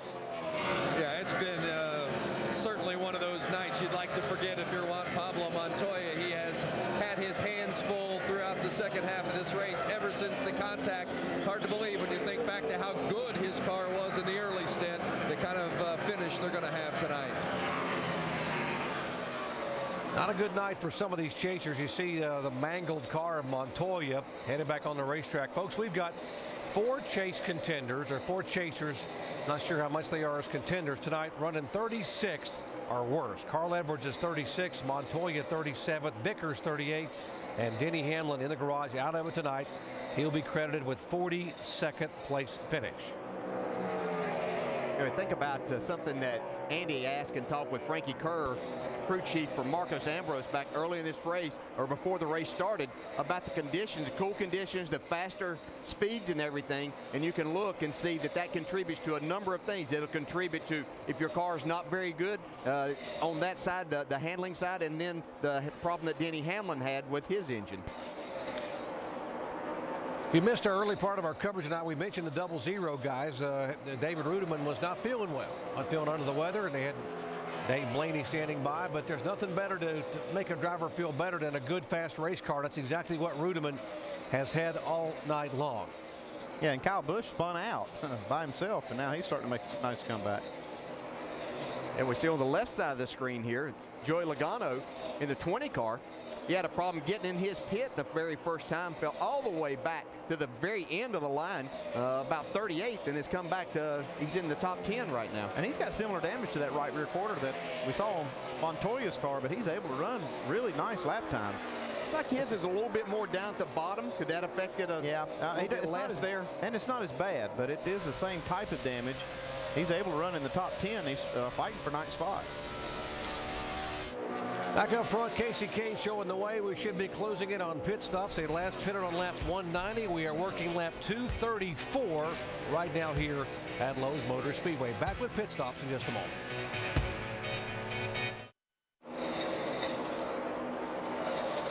Aerial coverage high above Lowe's Motor Speedway, courtesy of our good friends at Goodyear. New Fuel Max tires help you get there on less gas. Calculate your savings at GoodyearTires.com. Pit stops are stopping the 00 in the pits. Let's go down. He's just exiting pit road down there, getting his stop done. Jamie. It was a quick stop for David Rudiman. He came in early because he had a vibration, but he is feeling better, Doc, as you mentioned earlier. So hopefully they fix that vibration because he does have a fast race car. He certainly does, Jamie. He stayed in the top 12 to 13 most of the night, running in the top 10 quite a bit of the evening. And having him stop a little early really won't change a whole lot as long as we can cycle through these green flag stops that are getting ready to take place. Yeah, next 10 laps, everybody should make their pit stops on the green. Fifth position, 33 car. Boyer, Kurt Busch behind him in sixth spot. You can just see what a tough night Carl Edwards is having. Two cars just blowing right by him. Edwards now 3 laps down. Yeah, he had made that unscheduled stop because they had left a tire loose. What about the 5 car? Mark Martin back in 17th position. Vince. Well, and Mark Martin and crew chief Alan Gustafson have been having a regular conversation, and Gustafson told him, he said, I don't think we've been making big enough changes to keep up from the track, so we're going to start taking a bigger swing at it. Mark responded by saying, I can't wait to get new tires on this thing again. They are going to pit in about 5 laps, and they are in belief that once they make these changes, they're going to have a car that can climb back up through the field. We'll have to wait and see if they can do it. Mark led the first laps of the night here and took off from the front row, but has struggled here in the last about 115 laps or so with the car that had a hole in the front end after contact on a restart with the 42 car of Montoya. Boy, Boyer's car really gets going at the end of these runs. You can see right now he's one of the faster cars on the racetrack using that high line, but these long runs really working for the 33. Yeah, he's doing a nice job running that high line, keeping his momentum up. Here's Jeff Burton trying to get back into the top 10. Hasn't had a lot of that happening, so it's good to see him having a good solid night. His car looks good on the long run also. His teammate Kevin Harvick right behind him as they go around Tony Stewart. We talked about how the RCR people have been working night and day, burning the candle at both ends, trying to get these new cars built, and they have certainly started to pay off for them. Kyle Busch now coming down pit road in the 18 car. Dave. That car was tight in the center, loose coming off the corner. And so let's see what they do. It is going to be a wedge adjustment, wrench going around there, air pressure as well for Kyle. Again, running the pink paint scheme for breast cancer awareness this month. And 4 tires for him, and he will leave. Shannon? What a great run for Martin Truex Jr. tonight. Started the race 25th, currently running in the top 10. This team needs a good run. This car has been great all night. They've only made small air pressure adjustments. It's 4 tires for Martin Truex in the 1 car. Jimmy Johnson coming down, and he gets it slowed down to 45 miles an hour, pitting all the way at the other end of pit road. Yeah, he looked really conservative. I think that he's probably aware of the whole situation, Montoya's problem and some others, and so he was a little conservative there. Dave? Of course, Jimmy Johnson has already cleaned the grill thanks to Juan Pablo Montoya. He'll get a 4-tire change, gave up 3rd position, needs to be more secure on exit. That'll be an air pressure adjustment and full of Sunoco fuel. 4 tires for Jimmy Johnson. Jimmy is down and away, 33 coming in, so is the 24 of Jeff Gordon. There's the 31 coming out. Good run for Jeff Burton. Let's go down to Jamie. Well, Jeff Gordon said his car took off better that last run, and that was the intention. This time going to take 4 tires. It worked last time and got him track position. Wiping off the front, he's down. Vince? The 14 of Tony Stewart. He's been making his way back up through the field. They've struggled at times tonight. The car's just been a little bit too tight to deal with. They made a 2-tire change last time. They're going to put 4 tires on it this time. Shannon. Your race leader will take 4 tires. He took 2 tires last time. Casey Kahne a little bit concerned that this might tighten the car up, but they are not going to make any changes on this 9 car. 4 tires for Casey Kahne. Joey Logano also on pit road. This has been a great run for Joey Logano. The car has been loose. The last pit stop he took 2 tires. This time it will be 4 for the 20 car. Kevin Harvick having a great run tonight. Very neutral all night night long as for Kevin, and they thought he was going to be about the same on that last run. Had said nothing on the radio. Kurt Busch has said a little bit on the radio, most recently loose on the exit.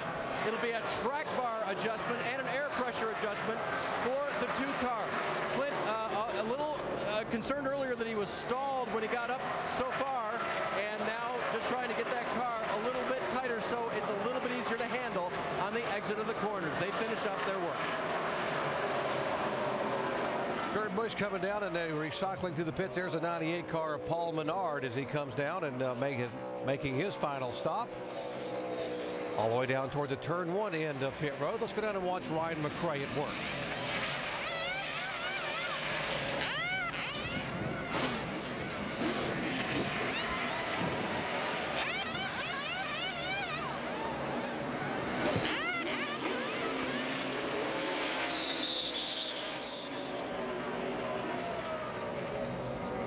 24 car and the 1 on the racetrack. A couple of Chevys going side by side. And that is 5th and 6th position. Here's a 9 car of Casey Kahne. He cycled through as our leader in the 17 car. Had another good pit stop, and he's right there on Casey Kahne's bumper. Boy, that 17 crew just keeps Matt in the game all night long. Every time he gets a little bit behind, they catch him back up. They have really made a difference on the track for this car. Yeah, and he again, I mentioned this earlier, he does a really good job of getting that car on and off of pit road too, so it all works together for them. Jamie? Well, it's really helped that the 17 car has just been stout all night. They've just been making air pressure adjustments, and as you guys know, that makes for a quick pit stop. 4 tires on that last one, and air pressure, you just wanted to be tightened up just a bit.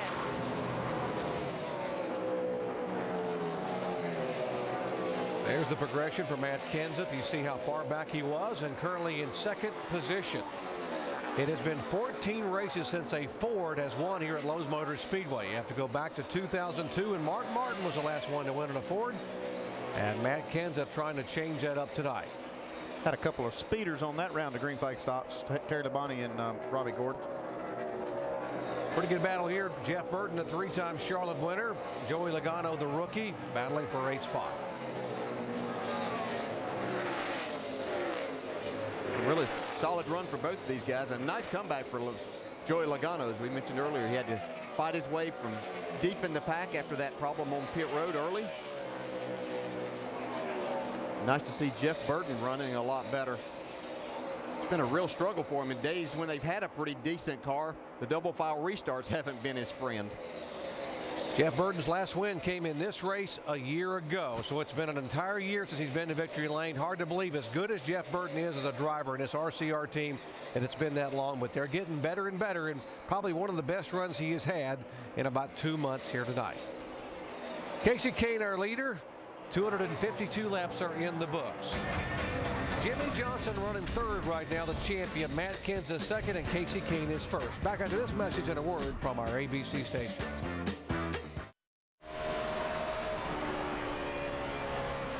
The entire world blacked out. Everyone saw a vision of the future. Now the race is on to discover why. The most talked about new drama of the season is ABC's Flash Forward. All new Thursday, 8 Eastern, 7 Central on ABC. The race tonight is to be the first to get to 500 miles, and Casey Kahne is out in front right now. It's the NASCAR Banking 500 at Charlotte, only from Bank of America.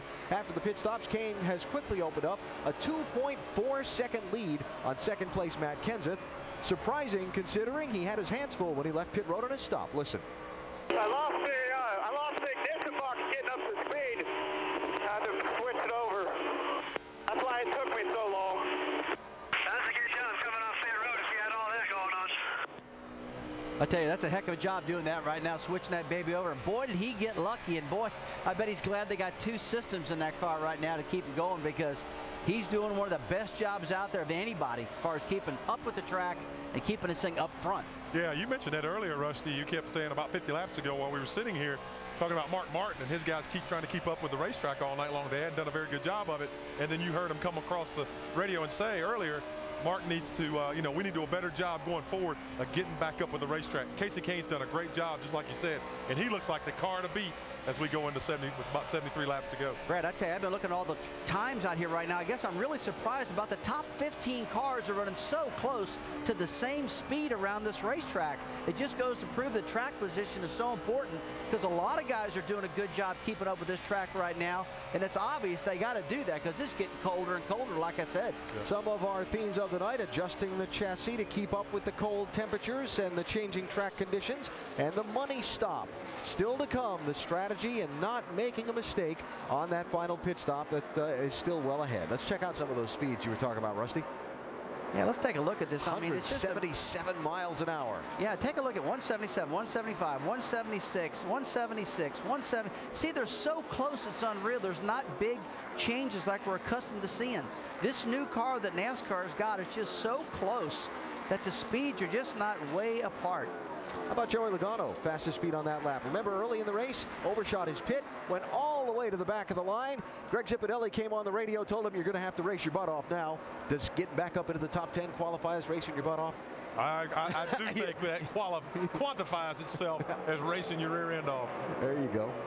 And Mark Martin back in the 18th position right now. Remember, Mark started on the front row. Remember, they had to make that patch. See the big old black patch they put on the nose of that car on a pit stop after he had some contact in a little accordion setup on a restart back earlier in the race at lap 125. Alan, the thing I'm concerned about for Mark Martin, he's been stalled out around the same lap times, about 30 50s, 30 60s, and the leaders are popping out some 30s and 40s, and Mark just can't seem to get that done. So he's obviously, struggling just a little bit, but he's not way off, but he just doesn't have a little bit of what he needs to get this thing progressing through the field.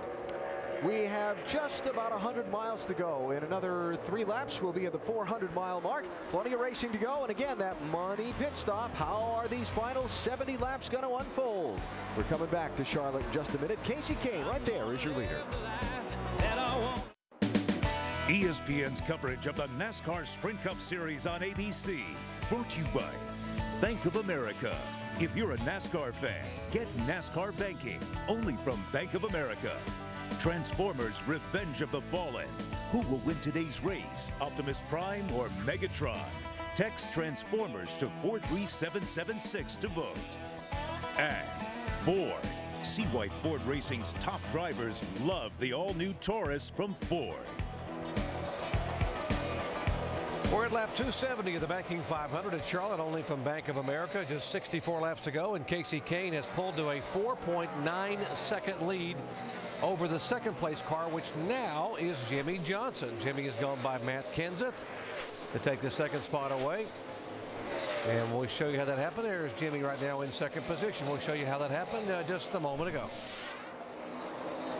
Yeah, it looked like Matt Kenseth's car just not as good on 4 tires. When everybody gets 4, he's not quite as good as when he takes 2 tires. That's the case here. Looks like Jimmie Johnson's car likes 4 tires. Dave?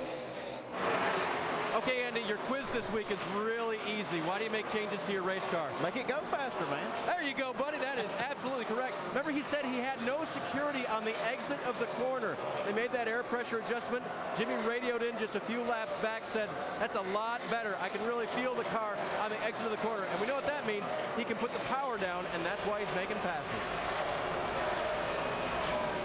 You're making the questions way too easy for Andy Petrie. Well, he had to dumb it down a little bit. I missed one last week. Let's watch the telemetry here for Jimmie Johnson.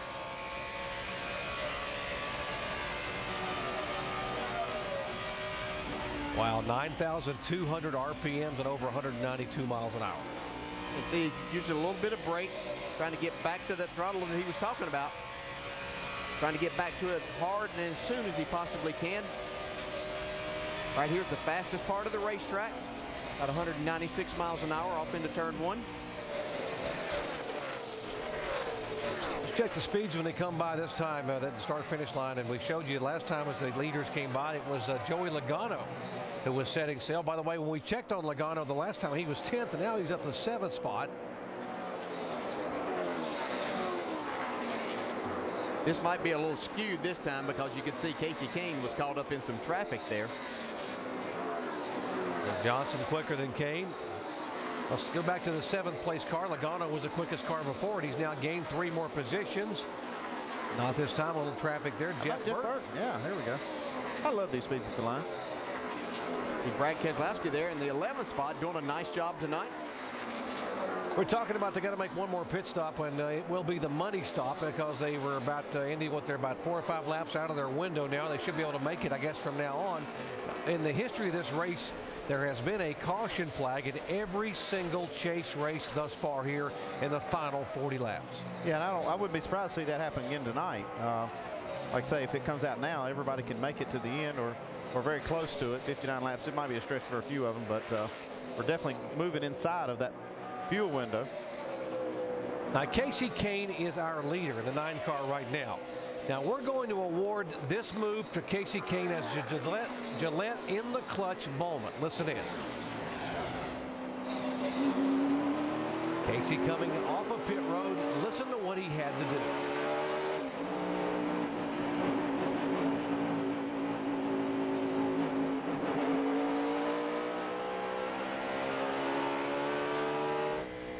I lost the ignition box getting up to speed. Had to switch it over. That's why it took me so long. That's a good job coming off pit road if you had all that going on. To find out how your favorite athletes prepare for success, go to ESPN.com, search Locker Room Report. Now let's explain what he was just talking about happened a minute ago. I'll tell you, that was definitely in the clutch right there. He's coming out off pit road, getting up to speed. He gets that line and takes off, and it just stumbles. You heard the car stumble. Well, he reacted by changing the ignition box. They have 2 separate systems, ignition systems in the car, and he switched over to the backup system. Car took off and didn't lose too much time. He actually retained the lead. Yeah, we saw that's when Matt Kenseth kind of got close to him. We thought it was Matt's crew and everything doing a great job. He was having problems. But the way he's run, he might have should have had on that box to start this race. Yeah, this is a good one here. And he apologized for taking him a little while getting up to speed. I think they're okay with it. He's got a 5.9 second lead right now over Jimmy Johnson. And he's just wearing these guys out lap after lap. Whenever he's got clear traffic, he's a 1/10 and a half, 2/10 faster than anybody else here. There's Jimmy Johnson back there in 2nd spot. Kenseth 3rd. Boyer 4th. Jeff Gordon back in 5th position. Right now, Jeff Gordon has still led the most laps tonight. He's led twice for 62 laps, although Kasey Kahne is just 7 laps away from equaling Gordon's feat. Yeah, Jeff Gordon could have used that bonus as far as his championship hopes to leading the most lap, but Kasey Kahne right now with the lead that he has, he's going to surpass Jeff in that category here before too long. And Kasey Kahne starting to put some pressure on some other cars. Mark Martin and Greg Biffle, 17th and 18th, are not that far in front of Kasey Kahne and in danger of maybe going down a lap if we run under green. See Jeff Gordon there. If you wonder about our chasers, we have 4 chase contenders in the top 6. Kahne the leader, Johnson 2nd, Jeff Gordon is 5th, and Kurt Busch 6th. And then we have 4 more chase contenders from 12th to 18th. Stewart is 12th, Newman 16th, Martin 17th, and Biffle 18th. And then the other ones, the other 4, well, it has been a miserable night for Vickers, Montoya, Edwards, and Denny Hamlin, who's in the garage area, by the way. Vickers is 35th, Montoya 36th, and Edwards 37th. Let's update the 48. Dave. And Doc, let's put the money stop in perspective for this 48 team. The man you're looking at is the 2nd tire changer in the chase for the 48 on the rear of the car. It says Purcell, but that is John Lucas. He was new last week at the Auto Club Speedway, and as we go to the Victory Lane video, you'll see that as he is in Victory Lane at the end of the race at Fontana, Jimmy Johnson will give him kind of a big congratulatory hug. He was sort of a center of attention down there as right there. Hey, that was the first time that Jimmy Johnson had ever met John Lucas, his rear tire changer. Now, Chad Knaus told me that as they searched for the guy to replace Jeremy West on the rear of this car, he competed against 5 of his peers in pit practice the week before Fontana. And Lucas was the only one that, and I quote Chad, didn't screw up. Chad said this is a high-profile team. The spotlight's always on you, and you got to keep your game on. And he believes that John Lucas can do it for the 48 team. Let's hope it's that way on this final stop. Wow, Dave, what a great story. And how about the pressure to know that you got to get out there and work with a championship team and not make a mistake. Jeff Gordon getting passed by 2 cars, the 2 and the 20 going by 5th and 6th, and Gordon goes back to 7th. He's worried about that vibration. They made that pit stop and he felt like he had a problem going on right there, and I'm sure that's what's causing him this problem right now. So we're easing in on what should be the final pit stop. It will be the money stop as 284 laps are in the books. Kasey Kahne's the leader, Ken's the second or third, but Bowyer is the fastest car on the racetrack right now in 4th position.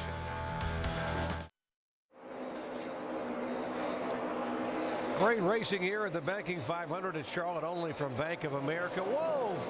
Mark Martin back in the throws and getting a little tap there from the 12 car of Strimmy. As Martin really struggling with his race car. The leader there is the 9 car. He has now put Martin a lap down and trying to put Greg Biffle a lap down.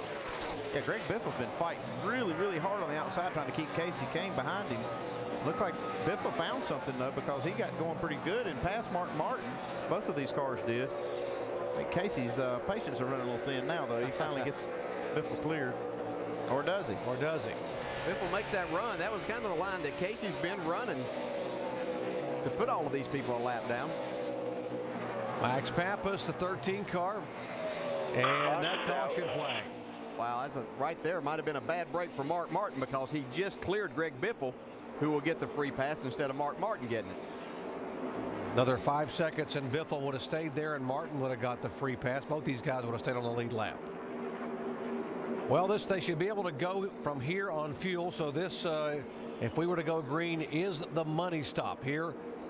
Being able to get on. Biffle's getting the call to go on back around here. He may have been just in front of this 9 car when that caution came out. That's the case. They freeze the field right when it comes out. Yeah, if that's the case. It'd be a huge break for Mark Martin. Indeed, it would be. Oh man, a lot of smoke out of this 13. 2 tires really not an option here, though, is it, Andy? Well, they're going to have to get more than 1 can of fuel. And the thing is, if you get 2 tires here, you'll have to wait on the fuel, so you might as well get 4. You may see some cars do it. 4 tires is probably the call right now. Kasey Kahne's bunch up on the wall, 43 laps to go. There comes a cleanup truck down pit road. He'll be off. And they'll file in behind the pace car for what should be the final stop or final scheduled stop of the night. He's a 12 car David Strimmy. He's a lap down. He was actually in front of the 5 car of Mark Martin. Anybody for 2 tires or all for 4? I don't know. Some of these guys like Matt Kenseth, his cars work the best with 2. He might as well take a little bit of a gamble because he's not good enough on 4 to win the race. It doesn't look like. And not just from a time standpoint, his car's just been better on 2 tires. Let's go down to Jamie Little. And Matt Kenseth said that air pressure adjustment last stop made him slower. They're going to put the air back in, make a track bar adjustment down to tighten him up just a bit, and 4 tires is the call for the 17th. Shannon? Kasey Kahne says the car is getting a little bit loose, a quarter round down on the track bar, air pressure, and 4 sticker tires for the 9 car, who is your leader, Dave. Bowyer gives up 4th. They're going to take 4, make no changes. The car was just a little bit snug. As for Jimmie Johnson, running in the lead position, actually gives up 2nd place. Mike Lingerfeld, the veteran, on the front. The new guy, John Lucas, on the back. They go to work on those left side tires. Just a slight air pressure adjustment for a car that's a little bit snug. Here they go. And I think it's Johnson, guys. No, it's Kasey Kahne. Wow, Kasey Kahne got there. It's showing Johnson. They're showing Johnson here on the board, and that's the digital transponder on the cars. And Jeff Gordon going for 2 tires, trying to get down there, gaining 4 positions. Kahne got 2, lost a spot. Good job, pit crew. Well, we saw that's when Jeff Gordon's car was the best. He was out front with 2 tires, so he's the one that took that gamble. Yeah, Kasey Kahne got 4 tires. That's a little glitch on our deal, but you can see right here, boy, this is super close. Wow, I can't call it. I'd hate to make that call. It's all done digitally there with the transponders on pit road as they came across, and Jimmie Johnson won the race off over Kasey Kahne, and both those guys got 4 tires. Jeff Gordon got 2.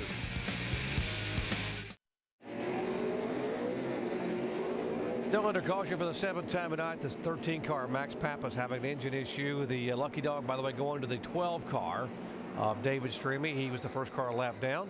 And boy, how close was this on pit road? These guys being able to get on and off here in the final seconds. Yeah, let's look at this comparison. You see the drive time there. or the driver's time. I think a lot of that is probably because of the pit stall selection for the 48. They've got that #1 pit stall. All they have to do is just jump across the line. You can see he had just a little bit slower pit stop than Kasey Kahne, but their total time was a little bit faster, and you can see just how razor thin it was at the end.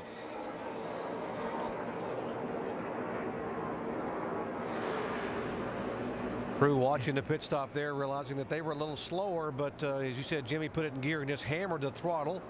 And let's show you again how close this race-off was right there. In fact, Kasey Kahne, I think, thought he may have beaten Jimmy Johnson. Yeah, you can see right there, though, Jimmy Johnson just by an inch or two.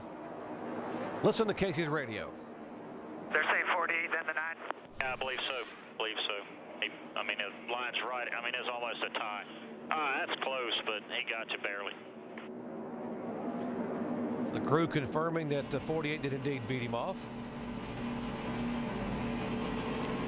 See, Jimmy Johnson has taken this inside lane. I'm not so sure that didn't play into Kasey Kahne's hands just a little bit. I think he would probably prefer this outside the way he's been running. And Brad Keselowski, see him lining up in that 4th row outside. Having a good run tonight. In 8th position, restart here. There you see the 24 pushing the 48. Kenseth pushing the 9 of Kasey Kahne. Logano went all the way down to the grass, had the pullback in line. Casey Mears there in the 07 car underneath the 17 of Kenseth. And we saw earlier that 2 tires work really well for Casey Mears also. Remember, Jeff Gordon has 2 tires, and now he's under attack from the 17 car. Jimmy Johnson got a great jump on that restart.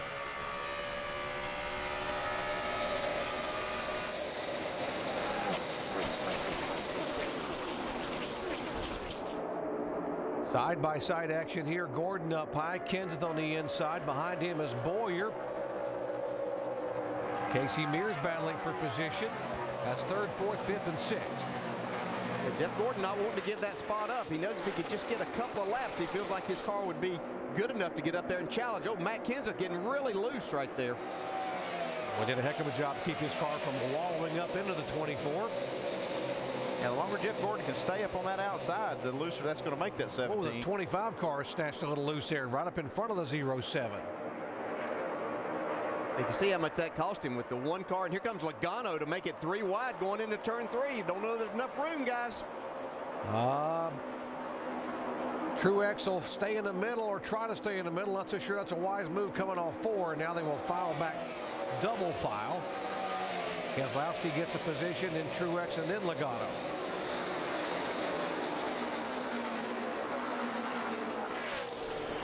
See up there, Jeff Gordon was able to clear Matt Kenseth and take over that 3rd spot, or hold on to it, actually. Here comes Kyle Busch to the inside of his brother. Battling for position, the Busch brothers. That's 10th and 11th. Show you Jimmy Johnson is just pulling away now. Let's show the speeds at the line. And Kahne is 2nd, and Kenseth is 3rd right now overall in terms of speed. At 183 miles an hour.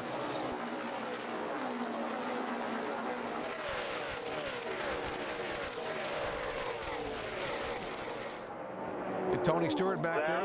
One out, 1 and 2. Caution number 8 on the racetrack here. And they'll have to line them up and do it again here. Looks like Mark Martin might be in that lucky dog spot. He was the first car a lap down, and we're waiting for NASCAR to make the call, but it looks like it would be the 5 car. Yeah, I'd called that earlier on the previous one. I didn't realize that David Stremme had gotten by Mark when all of that was taking place. So looks like Mark is going to get the free pass this time. So he will get back on the lead lap. So what a break. Cars. Yeah, what a break for the 5 car after struggling with contact and a chain reaction crash. But the 42 car, the hole in the front end they had to fix. There's a 02 car that got some contact with the wall, David Gilliland.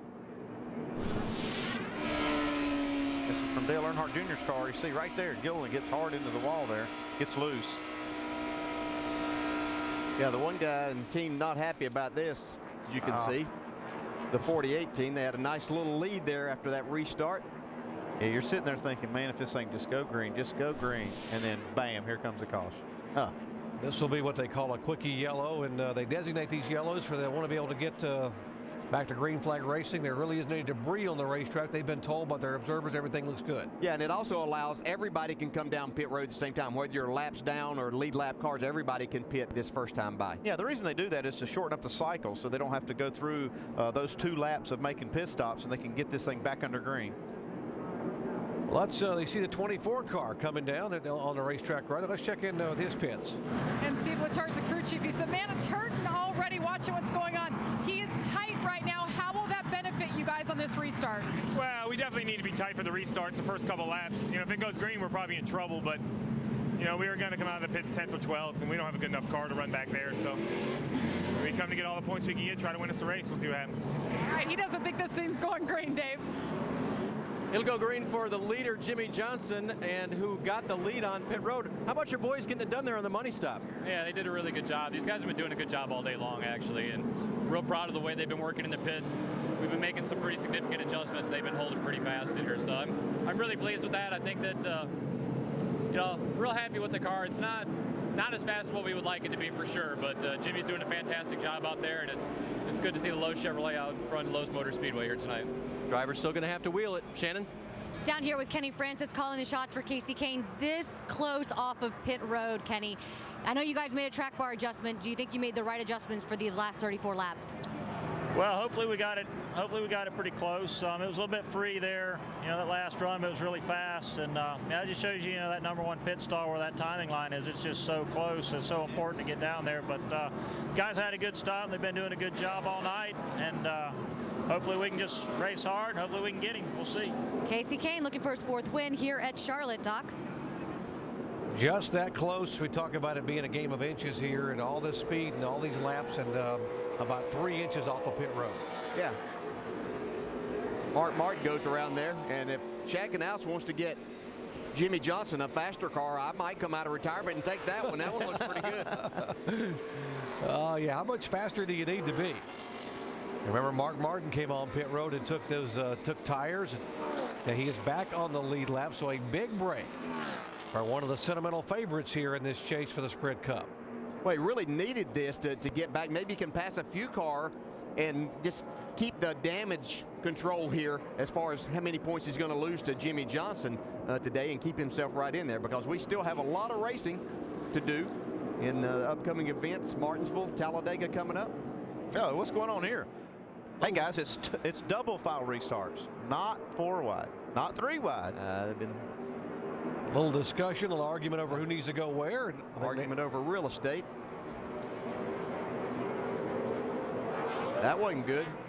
You get some damage if you're not careful here. And they will trim it down to double file. Yeah, we had a few guys to pit there, and Tony Stewart came in and got 2 tires, as did his teammate Ryan Newman. Kevin Harvick opted for 4 tires.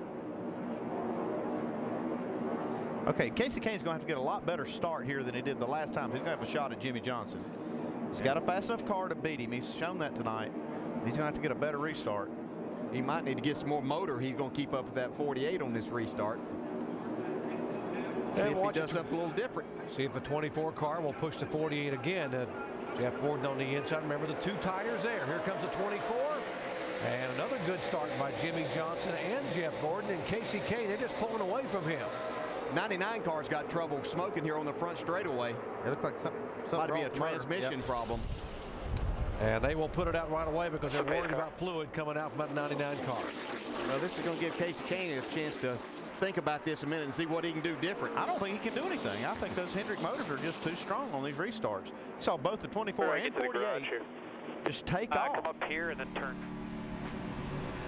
It looked to me like Kasey Kahne got on the throttle on time. That's frustrating as a driver when you're doing everything that you can and they just drive away from you.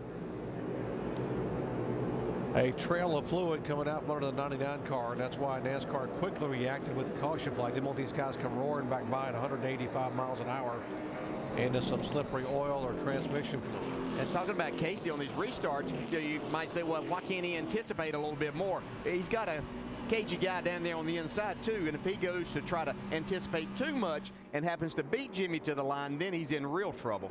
Hey, Dale, there's a lot of things that come into those restarts, as you well know. Rear gear ratios, transmission ratios, stuff like that. And generally, you know, I mean, as fast as Casey was running, you'd think that the horsepowers, you know, the Hendrick cars, I agree with Andy, could have a little bit more power, but still, that Dodge got to be awful close. I'd have to believe, guys, it's probably not the gear ratios or something hurting Casey. Rusty, you got to wonder, since they were concerned about the new Dodge engine, they had gone away from it, and now this is the first week they're back. Would you be a little ginger with the gear ratios maybe to try to take care of this new engine? Well, you know, I don't think they would. I don't think the gear ratios have anything to do with the motor. I think they feel confident with the engine, Doc, or else they wouldn't have brought it here in this particular situation. But, you know, as a driver in the past, I mean, gear ratios always got me really good shape or got me in some bad shape. And obviously, it's not helping Casey with that selection they've done in the gearbox on these restarts. You see right now, though, this 9 car is not even going to start on the front row because 24 had him when the caution came out. He's got to start on the inside of the second row. Let's go down into the 17 pits and talk with Drew Blickensdorfer. Jamie. And Drew, you guys made a track bar and air pressure adjustment there and put 4 tires on it. Do you think that's going to be enough to get you guys here? Well, it'll probably be enough to be able to get up a good restart up here on the high side. We kind of got bogged down behind the 9 the last 2 restarts. So now that he's on the inside, hopefully the 24 will get a good jump and we can get a push with him and hopefully do some on the outside. We've been pretty decent on restarts, so hopefully the Carhartt Ford goes forward. Very encouraging run from Matt Kenseth today. Dave? Clinton Boyer runs in 5th. This is his crew chief, Shane Wilson. You do remember his reaction when you told him this morning what you were going to do to the race car, don't you? Yeah, we definitely made some pretty big changes going into the race here, and finally got it pretty good. We struggled here in the spring race, and guys built us a really good car, and we figured some stuff out yesterday, and it's been a good night so far. I'd like to hang in there. Hopefully we can get a top 5, maybe even better than that. It's a good night when you make the right call. Vince? Walking with Carl Edwards, and Carl, you've had a lot of good nights at the racetracks, but this one wasn't one of them. How do you sum up a night like tonight? That's a mercy kill in there. Just a long night. Our Aflac team, we don't give up though. We're a team. You know, we all made mistakes tonight, and it just culminated in a bad event. So hopefully Matt can win this race, keep it forward in victory lane, but just can't thank Aflac enough forward. You know, you're gonna have nights like this. That's life, that's racing. I gotta say hi to Gary Clark, who's racing for his father, Mike, tonight in Nevada, Missouri. Hope he's having a better night than us. Thanks, Carl. Doc? Yeah, tough night for the 99 car and Carl Edwards. You see him limping away, and boy, just as he said, mercifully, that his night is over. Yeah, Doctor, just taking a look at the rundown here. Look at the chasers. Look at tonight, 4 chasers. You know, you talk about finishes of worse than 30th. I mean, my goodness, this race here, this racetrack has certainly taken its toll. Yeah, it can do that. And as we look at the top 11 cars out here right now that we see, where we had in Kansas, we had 10 of the top 11 were all chase drivers. Here we've only got 3. Of course, they're the first 3 in the running order, but out of the top 11, there's only 3 chasers there. So these other teams and drivers are making a statement here tonight at this difficult Lowe's Motor Speedway. Well, you think it's going to change tonight. How about when we get to the Framming and Bamming and Shoving next week in Martinsville, Virginia, the only short track race in the chase. And my, we always love going to Martinsville. The half-mile paperclip shaped oval. Our coverage begins live on ABC, 1 o'clock Eastern time, presented by Goodyear. It is stop number 6 in the chase for the NASCAR Sprint Cup.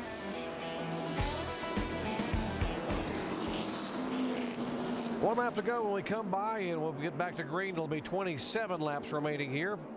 There have been 20 lead changes among 9 different leaders. Jimmy Johnson is our leader right now, and got to believe he'll probably choose the inside again. There have been 9 restarts. The inside has been selected 5 of the 9 times, and 4 of those 5 times, the guy who chose the inside was able to take the lead when we got the green flag.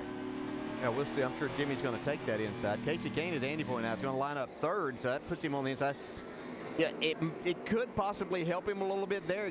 He can lay back a little bit, although NASCAR doesn't allow you to lay back very much, but he might can try to anticipate this without having to worry about beating that leader to the start-finish line because he's going to be in front of him. Remind you that following our coverage here over on ESPN News, you'll have extensive post-race coverage of the press conferences and the interviews of the drivers. So we'll be able to hear what these guys have to say if and when this slugfest at Charlotte ever does end, because it has been a wild one, been a tough night for some chasers. Brian Vickers, Montoya, Edwards, and Hamlin. These guys are 34th or worse. I'll tell you what, it's been an eventful night for David Stremme, but he's done a fantastic job, guys. He's up to 14th right now. He got that lucky dog. You know, we've talked a lot about guys driving for a job for next year. David is one of them that's looking for a ride. He's doing a fantastic job tonight, guys. He's really kept our car out of trouble and running up front. I think I've been real happy with his job, that's for sure. Certainly he does, Russ. You got to open some eyes for some people there that have been looking for a driver for next year, how he can well. Look at the right side of that car. He has used it up. It's been an eventful night for this 12 car for sure. It shows you how tough this new car is, man. It takes a licking and keeps going. Teammate in front of him, that is the 2 car of Kurt Busch, and he currently is being shown in the 12th position. Biffle 13th and Stremme 14th. Mark Martin, remember, he is back on the lead lap, has fresh tires, and is being shown in 19th position. Pace car pulls away. Who's it going to be? Jimmy Johnson's our leader. He has to be the first one to the stripe, and then Jeff Gordon on the outside. Casey Kahne right behind Johnson.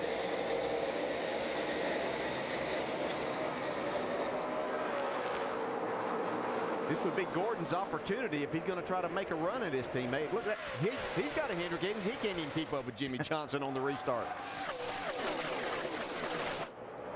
Jimmy just pulling away, just rocketing down that backstretch, and pulls it to like 5 car lengths entering turn 3.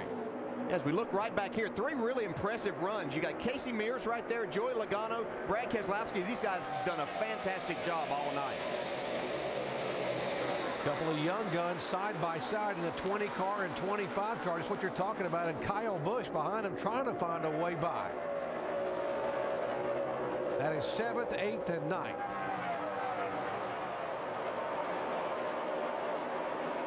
Brad Keselowski's last run in a Hendrick Chevrolet. He's making the most of it.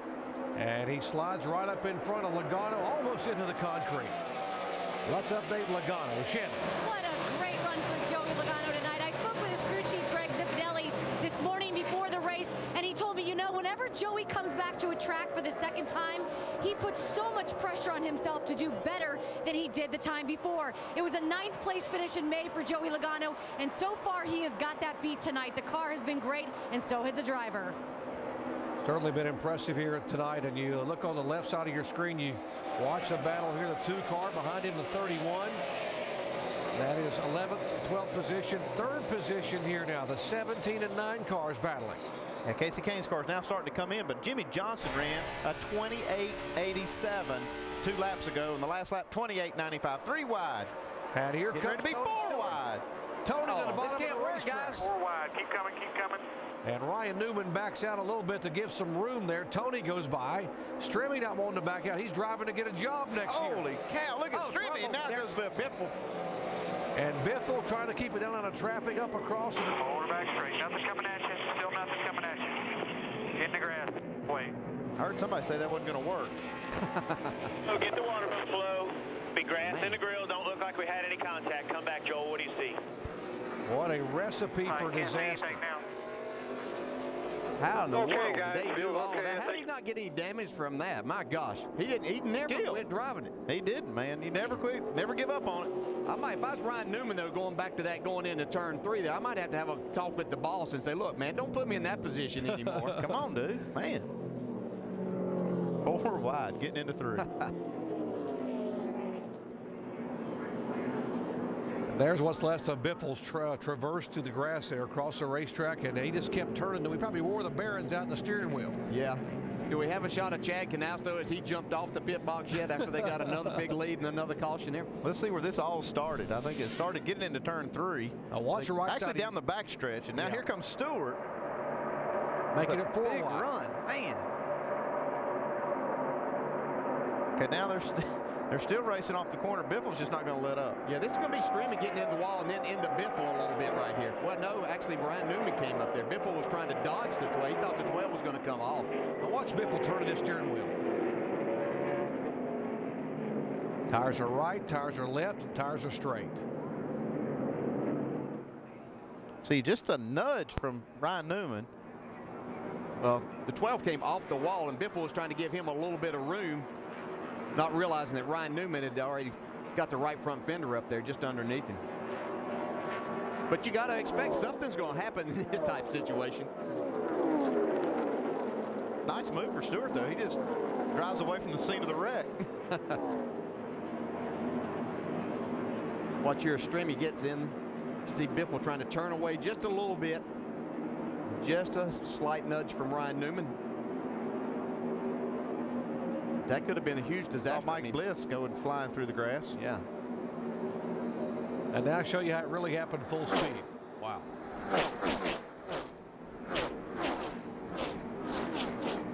Oh, did you see? Look at Bliss, man. He had to come in and make a pit stop to get all that grass off the windshield and the grill. Now other leaders are on pit road. Biffle in, going to get that fresh tires on his Ford.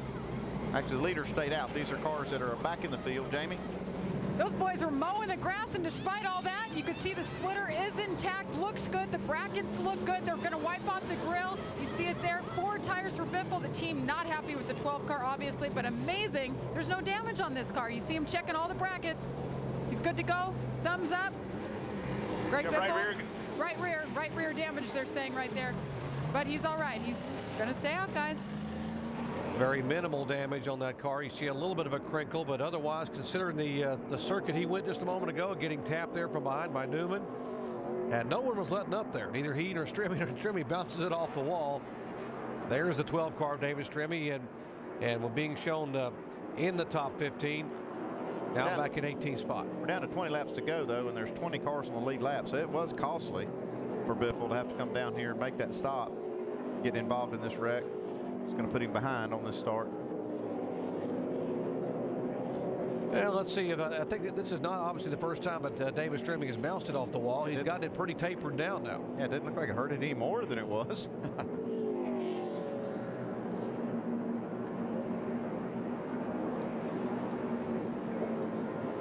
So again, the caution out for the 10th time tonight. 20 laps to go here.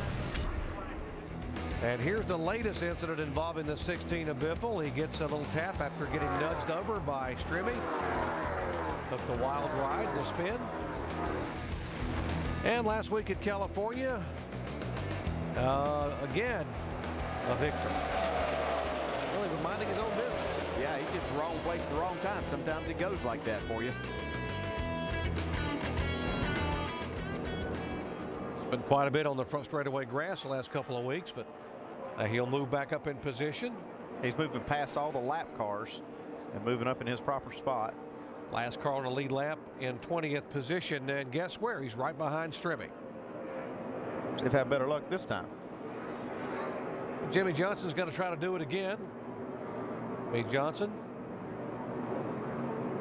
Jeff Gordon, and Casey Kahne in the top 3, then Kenson. And Mark Martin did indeed pick up a couple of positions on that little exchange there. Now being shown in 16th position in the 5 car. He's able to take advantage of Strimmy and Biffle's misfortune. Yeah, and if Casey Kahne's going to have a shot at winning this race, he's just going to have to do something a little different on this restart. He can't fall back to 4th and have a chance at winning this. He doesn't have enough laps to run Jimmy Johnson down. DJ, what do you do if you're Casey Kahne? Do you have an option? Can you lay back and get a running start? Does that help you or does that hurt you? You can, but NASCAR's just not going to allow you to lay back too much. And Casey's going to have to try to anticipate again and do the best that he can. It may not be anything that he can do as we aren't going green this time now. NASCAR adds a lap. You can see the lights come back on top of the caution car. Yeah, NASCAR wants you to close up and not lay back like in the old days where you could lay back and get a running start, but it certainly would help you if you can just get a little bit of a margin and just time it perfectly. One of the problems Casey has is his car's not as fast right on that very first lap and in the second lap. He's not able to get up to speed like Jimmy does. Yeah, you were pointing out how fast Jimmy Johnson ran a while ago. That's unbelievable. Down in the 28-second bracket. We talk about Hendrick Motorsports and how good they have been this year with 7 1-2 finishes. And if you see there, you know, Jimmy and Jeff finished first and second. In fact, this happened twice in the chase this year. Last week at California, I mean, Jimmy Johnson showing he's been pretty good. Look at those. Charlotte, Las Vegas, Martinsville. Jimmy's been the man.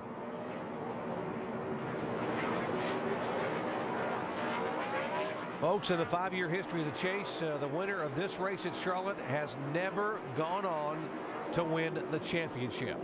So you think Jimmy ought to give it to Jeff then? Yeah. Well, I think if they told him that, he'd back off. I think he'd go ahead and win it. I think he's wanting to be the first guy to do it. Yeah, that's why you have things like that. He'd say, right. you know what that means, Change guys? that. Absolutely nothing. Yeah, won't have that stat next year, maybe. Yeah, absolutely.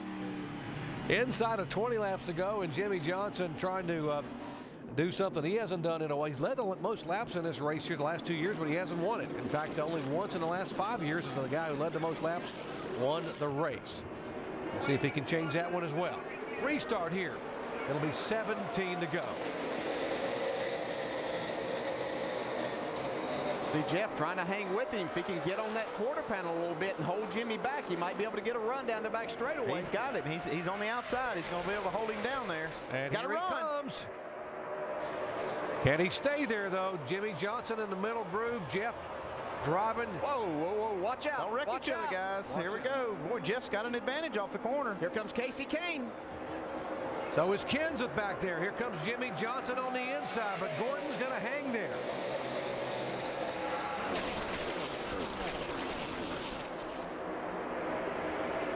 Jeff Gordon has him by half a car length, and now Jimmy Johnson. Oh, wiggles. Oh, yeah. How good is this? Wow. And Jeff Gordon now by almost a car length, but Johnson's good coming out of turn 4. Here he comes back. He's loose again. Loose.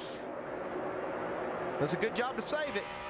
And that'll give Jeff Gordon the lead, and they'll fall in single file. What a job by Jeff Gordon here, racing his teammate and taking the lead now with 15 laps to go. But can he stay there? And here comes Matt Kenseth on the outside of Casey Kahne. Last time we saw Gordon get the lead, he was able to hold that. Got the clean air. Now Gordon pulls down on the bottom groove of the racetrack. Casey Kahne now able to go by Matt Kenseth. Here comes Matt back to the inside. Now what Jeff Gordon right now does not want is another restart to try to hold off Jimmy Johnson. Well, Jimmy Johnson's not done. He's searching around the racetrack right now. He's looking up top. He knows he has to make something happen. He sees that 9 car in his mirror.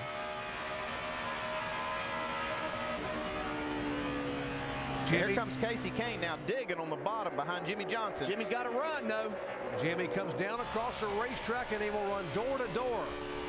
This time by Johnson as the leader.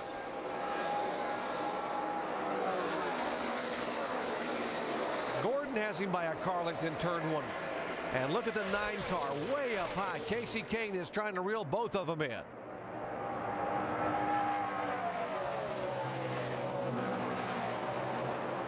Kenseth now goes downstairs underneath Casey Kahne. What a great finish here at Lowe's Motor Speedway. New leader, 48. Don't leave nothing on the table, bud, at 9 following it. And Casey Kahne trying to make that high line work. If he can get a run on Jeff Gordon, get himself in that second spot. He's got to run now. Looking up from Jeff Gordon's car, and there goes the 9 car by to take the second spot away. Jimmy Johnson, the leader. Casey Kahne in second, but Gordon's going to pedal for all he's worth on the bottom of the racetrack. Here comes the 17 car. Now Casey Kahne is in second. He's got about, well, he's got 11 laps to go now to try to run down Jimmy Johnson. You know Jimmy's doing everything he can. And Jimmy Johnson's last lap was 29. 29 laps to go.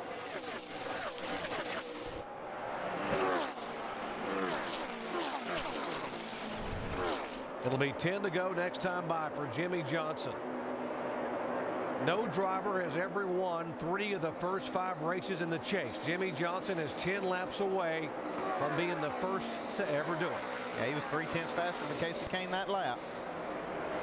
He's just behind these guys. Joey Logano trying to get himself back in the top 5. Battle here, Logano and Boyer, they're 5th and 6th. They're moving in on the 24 car now of Gordon. And Casey Mears right behind them. These guys are going to battle for that 5th spot. And 4th spot as they come up on Gordon. And Gordon's only got those 2 tires. Got to give him credit. He fought hard with them. They said they thought their car might be a little tight. That's what allowed him to really go on that restart, but now it's starting to affect the handling of his car. Here comes Logano. He doesn't want just fifth. He wants to go all the way to fourth. Right now, Boyer on the outside of Logano, and has Gordon in front of him. Casey Mears on the bottom of the racetrack there for position. That's 7th spot. Yeah, another corner. Logano is going to be all the way up to that 4th spot, I believe.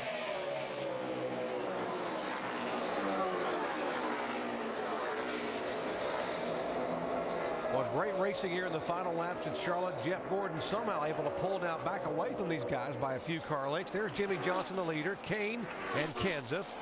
Then Gordon, Boyer, Logano, and Mears.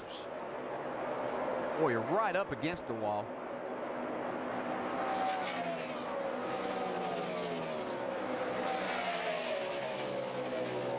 So very important. Every position means so much. Right now, Jeff Gordon would actually gain 2 positions in the point standings all the way to 3rd spot. Well, it finally balanced back out. Now, Casey Kahne was a little faster than Jimmy Johnson the last lap, but does he have enough time?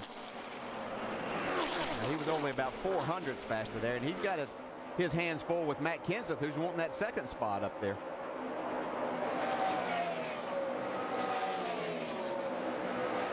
Single file here now. 4th, 5th, and 6th. And here comes Matt Kenseth for 2nd. Kenseth on the inside of the 9 car. Can he make the pass? Jimmy Johnson looked back in his mirror. He'll really be smiling. He sees this happening. These 2 guys running side by side. And Kahne will go back by him here coming off turn 4. Inside of 5 laps to go. Great battle for 2nd position. Dodge and Ford. Chevy is the leader. And here goes Kenseth back again on the inside. This time he will make the pass. Mark Martin back there, we thought might gain some spots and keep himself in the battle in the chase, which he still is, but he's actually fallen back with some of the cars that got tires on that last caution. He's back to the 16th spot. There's Martin right there, and there's Biffle as well in the 16 car. Biffle is in 17th position.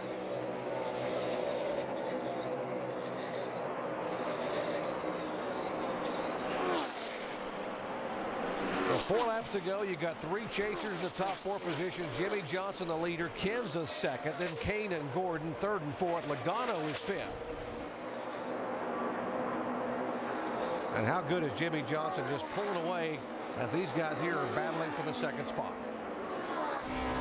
And they're sitting there battling for 2nd. They were still just a little bit quicker than Jimmy, but not nearly enough time. Just 3 laps to go. Yeah, he's stretched out to a little over a 2-second lead, so he's in plenty good shape. Just has to bring it home from there. Joey Logano's up inside of Jeff Gordon. He got a great run off of turn 2 a moment ago down the back straightaway, and now Logano trying to clear him, but Gordon is still there. Yeah, that's 5 valuable points for Jeff Gordon right now. Jeff Gordon had moved from 10th to 5th in the last 3 races in the points, and then tonight, if he can hang on, he will gain 2 more spots all the way up to 3rd. Yeah, his problem is the guy that he's chasing is out there leading and getting ready to win the race. Yeah, that's the bad news for Jeff Gordon. 2 laps to go here at Lowe's Motor Speedway.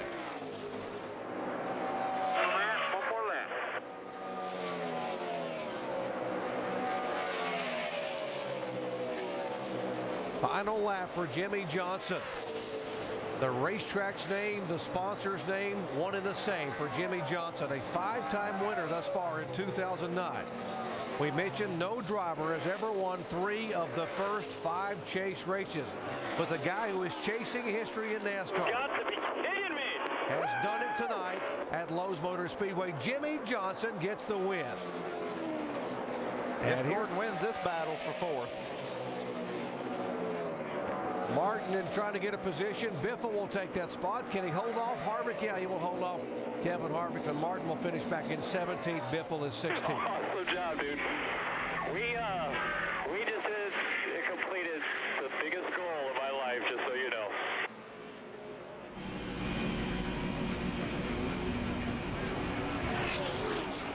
Jimmy Johnson will officially be credited with leading 5 times for 92 laps.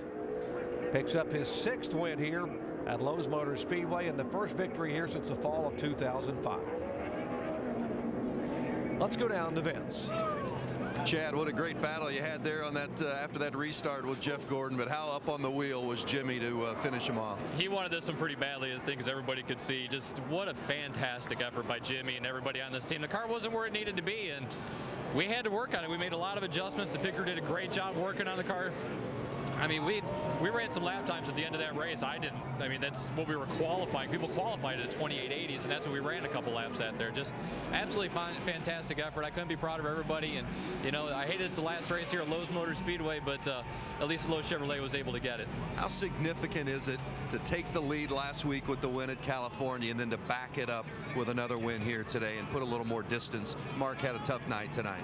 Well, look, man, it's not even about points at this juncture of the game. We've got to go out there and try to be as competitive as we can week in and week out, gather as many points as we can. We've still got 5 races to go. There's a long ways to go in this chase. Well done by the entire team. The 48 a winner tonight. Doc. What a remarkable performance by Chad Knaus and Jimmy Johnson, the 3-time defending series champion. Very entertaining night here at Lowe's Motor Speedway.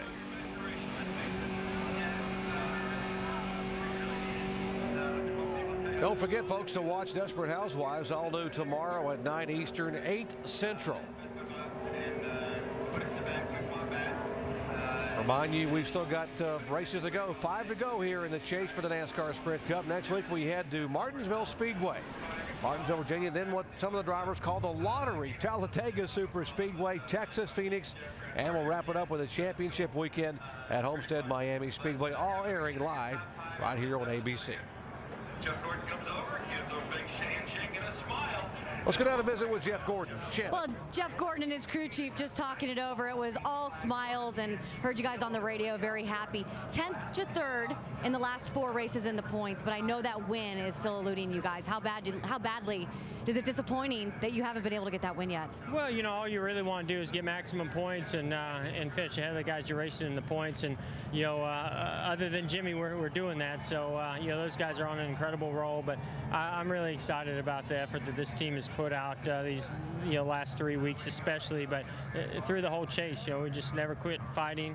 I want to thank DuPont and, of course, Transformers. That was a lot of fun having Megatron on board. The bad guy won. Yeah, well, we were fighting like we were a bad guy, that's for sure. And you know, we put 2 tires on. That's the only thing. It was a great call by Steve. I think Steve called this race perfectly tonight. And you know, we gave it a shot. I mean, I couldn't believe I even got the lead. I got a great restart.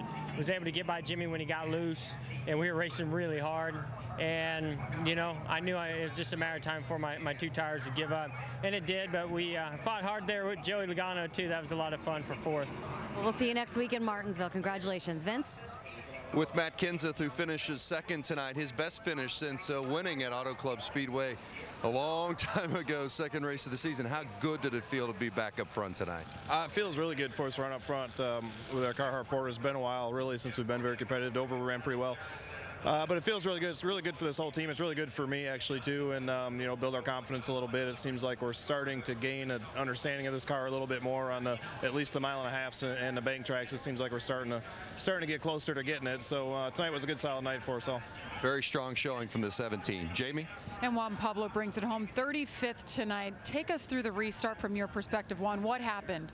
Well, they all kind of went, and then they checked up. I checked up, and I don't know, you know, somebody, I think with 5, just didn't slow down fast enough and just ripped the whole rear of the car and lost, you know, and then I got hit, you know, into the car in front of us. So I don't know, just one of those deals.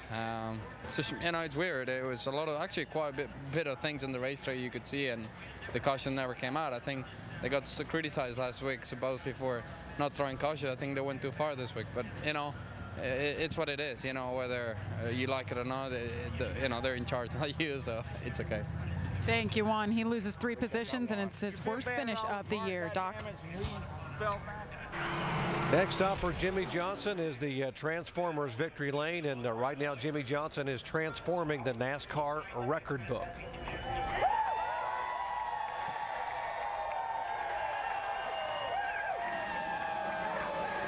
Let's go down to Dave Burns. Well, first of all, thanks for a great finish. That was an incredible race. Did you think your teammate would have that much for you on the last restart? Yeah, I knew he was going to be tough. He got by me, and I was pretty nervous. And he had the outside lane, and that's kind of where I needed to be to clear him. The restarts before that on the bottom, I was able to get by him, and he got a great start that last one. And I really had to earn it, but it's so special to me to be able to win here at Lowe's Motor Speedway in the Lowe's car, the final race here at the Speedway for the sponsorship. Start 27-37. Hope that those guys are jumping up and down, and what a big day for the overall spectrum. So just awesome. What did you think mid-race when you didn't have the lead, or before you had the lead, and really showed the strength of this race car? Man, we really struggled trying to get things right, trying to get the balance right on the short run, the long run. I thought the 9 had this thing in the bag, and then that last restart, I guess the last pit stop on, when it came to the restarts, we had what we needed for 5 or 6 quick laps, and this baby was fast. It worked. And the perfect weekend, is what Chad always wanted to do, win every practice, qualifying in the race, so we got it. They led them all, and they extend their points lead right here at the Lowe's Motor Speedway. Alan? Jimmie Johnson gains 90 points on Mark Martin now. Don't forget to watch Desperate Housewives, all new tomorrow at 9 Eastern, 8 Central. More post-race coverage on ESPN News. And now for Jimmie and the rest of those hoping to chase him down for the championship, we go on to the second half of this chase and the short track in Martinsville, Virginia. Next week in the chase. We're all mad, guys. We're all mad. We're all in it together, though, all right? We all make mistakes. A tough night here for chase drivers. Car is done anyway. I believe it dropped a valve there.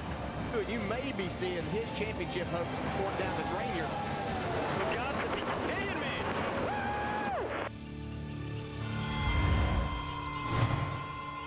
The chase continues.